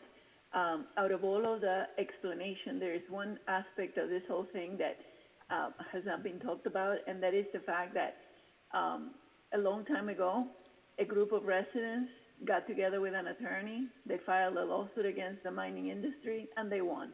And for some reason, as much as I've tried with friends that are attorneys and all that to try to get those documents, I've never been able to find out why it is that they got sealed in a way that we do not have access to them. But then the legislature, rather than writing things to protect us, the property owners, they wrote things to protect the mining industry, if I understand it correctly, because we can no longer, at a personal level, file lawsuit against them. And that is something that is just appalling, because that means that in order to get aggregate, which I understand that we'll need to get aggregate in order to build homes, we buy homes in areas where then we get all sorts of damages, which we either have to file through our own insurance companies, or in my case, I have changed the patio materials 3 times throughout the years, never thinking or understanding why. And then one day, I meet Miguel Martinez, he begins to explain, I look into his eyes and I'm beginning to go, wait a second, is that what happened to me with my patio area? And then now that I'm retired and at home, I am like appalled because the house goes into this trembling, thing at around 11:30 in the morning, and I'm like, what is this? Which I had never knew that was happening. Wow. Okay. Thank you, Ms. Reynolds. Anyone else before we continue? Ms. Martinez, thank you so much. I apologize to say anyone else, and I went into talking. Anyone else? Okay. Mr. Martinez, thank you so much for your time.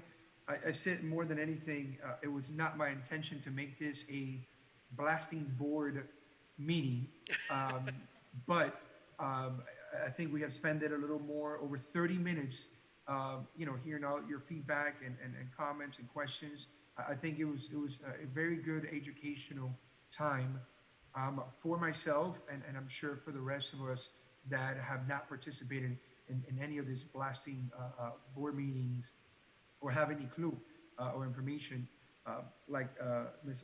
Romdapsen, Miami Lakes has not heard of the blasting, but who has this much information? Probably not many. Very number of residents would have this information available to them. So that being said, I'm going to provide, again, thank you, Ms. Martinez, for your time and for staying out here to this late, and your wife as well. And I'll provide my feedback with regards to the item that was presented in front of us. So while I agreed with Ms. Martinez that it's not a good idea, I think it was a great idea about the bike ride. However, I do have mixed feelings. And my mixed feelings are